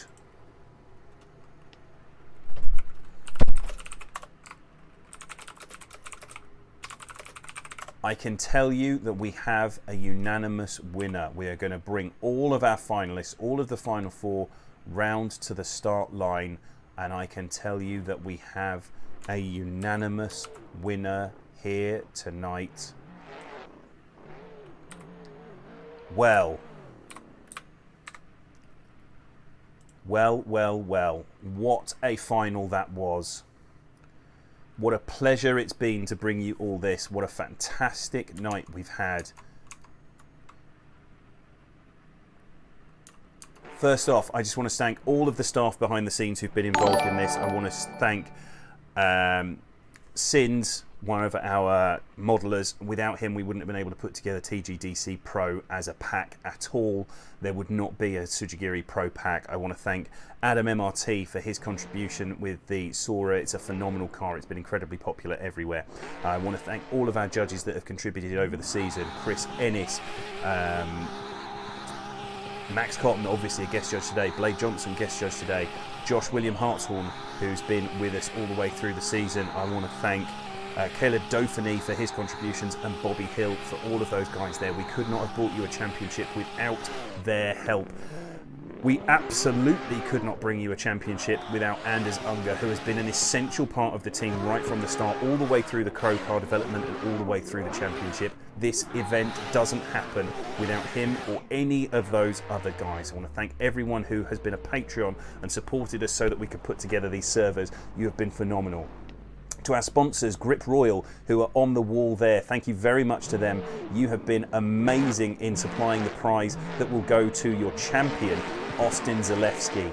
and it has been a real pleasure working with those guys on some other stuff that we will be announcing very, very soon. Thank you to the Virtual Drift Championship for believing in what we were doing enough to be able to put on this championship as their official feeder series. Thank you so much to the Tsujigiri team sponsors, Enemed Racing Fuels, Graham's Performance Injectors, Fiber Factory, to Retro Speed Shop for their knuckles and their custom work that they do on the car, through Eclipse Motorsport for the support they give us, through What Would Dango Do for just the support that he gives to the team, and also to Grip Royal again for their sponsorship of the team. It has been a real pleasure, and I can now announce that we do have our podium. In third place, and I'm afraid it will come as no surprise to anyone, sadly taking himself out of competition, was Dijon Reeves, meaning Darren Baker gets third place today. Big congratulations to him. In second place, I'm not going to do the full build-up, the classic Jared Dienda, RPS 13, 2J, all of that. You know all of this. It was an incredible battle. It was incredibly close. It has been a pleasure watching both of these drivers through the day. But in second place, Vakaris Alukas, Dmitry Mitin gets the final win of the season. Massive, massive congratulations to him. Massive congratulations to Austin Zalewski for his win in the championship. For Daryl Diaz, who managed to come second despite everything being against him in not turning up on the final round, and to Mustafa Amini securing third in the championship. Thank you to all of our drivers who've made it through. 16 of you will be going on to VDC. We'll be confirming those points after the round and sending 16 drivers up to the Virtual Drift Championship for later on this year. In the meantime, these are your podium drivers. Let me go and get a better position to look at them. Congratulations to him, especially congratulations to Dmitry Mitin on taking his first win of the season. Wow, brilliant work, massive congratulations. And I just want to say one final note from me with this face, me and my face. Please do not forget to head across to tsujigiri.world to check out all of the merchandise to help support the program going forward. Please don't forget to grab yourself some hats and shirts and fun things like that. Do not forget to sign up to the Patreon if you want to be the first people in the world to test out our street cars. We have our street series coming later on this season, and if you want to see how those cars are going to be before anyone else, you've got to head across to the Patreon, patreon.com/Tsujigiri Collective. I want to thank everyone who's been with us today. It's been such a pleasure hosting you. It's been a pleasure having you here all season. Honestly, it's been incredibly emotional. We've had some crazy stuff happen, and it has been a particularly difficult season, but we've made it happen, and it has been worth it for you guys back home, and for the drivers that have come out of this. The standard has been immense. We cannot wait to send them off to VDC and see how they get on. We will be back with more content later on in the year. We'll be releasing things very, very soon for the teaser of the Street Pack. We will be back with the full Street series. We'll be back with our Friday and Saturday night one-off competitions that you can get involved with. Anyone can be involved in those. And we will be back with more fun stuff from the real side of the drift team, from Tsujigiri in the real world, and our various drivers over the course of the year. Thank you so much for joining us. It has been, wow, it has genuinely been an amazing season. It's been a real pleasure to have you all here, and we cannot wait to see you all again later on in the year. Thank you so much for coming. Have a great weekend.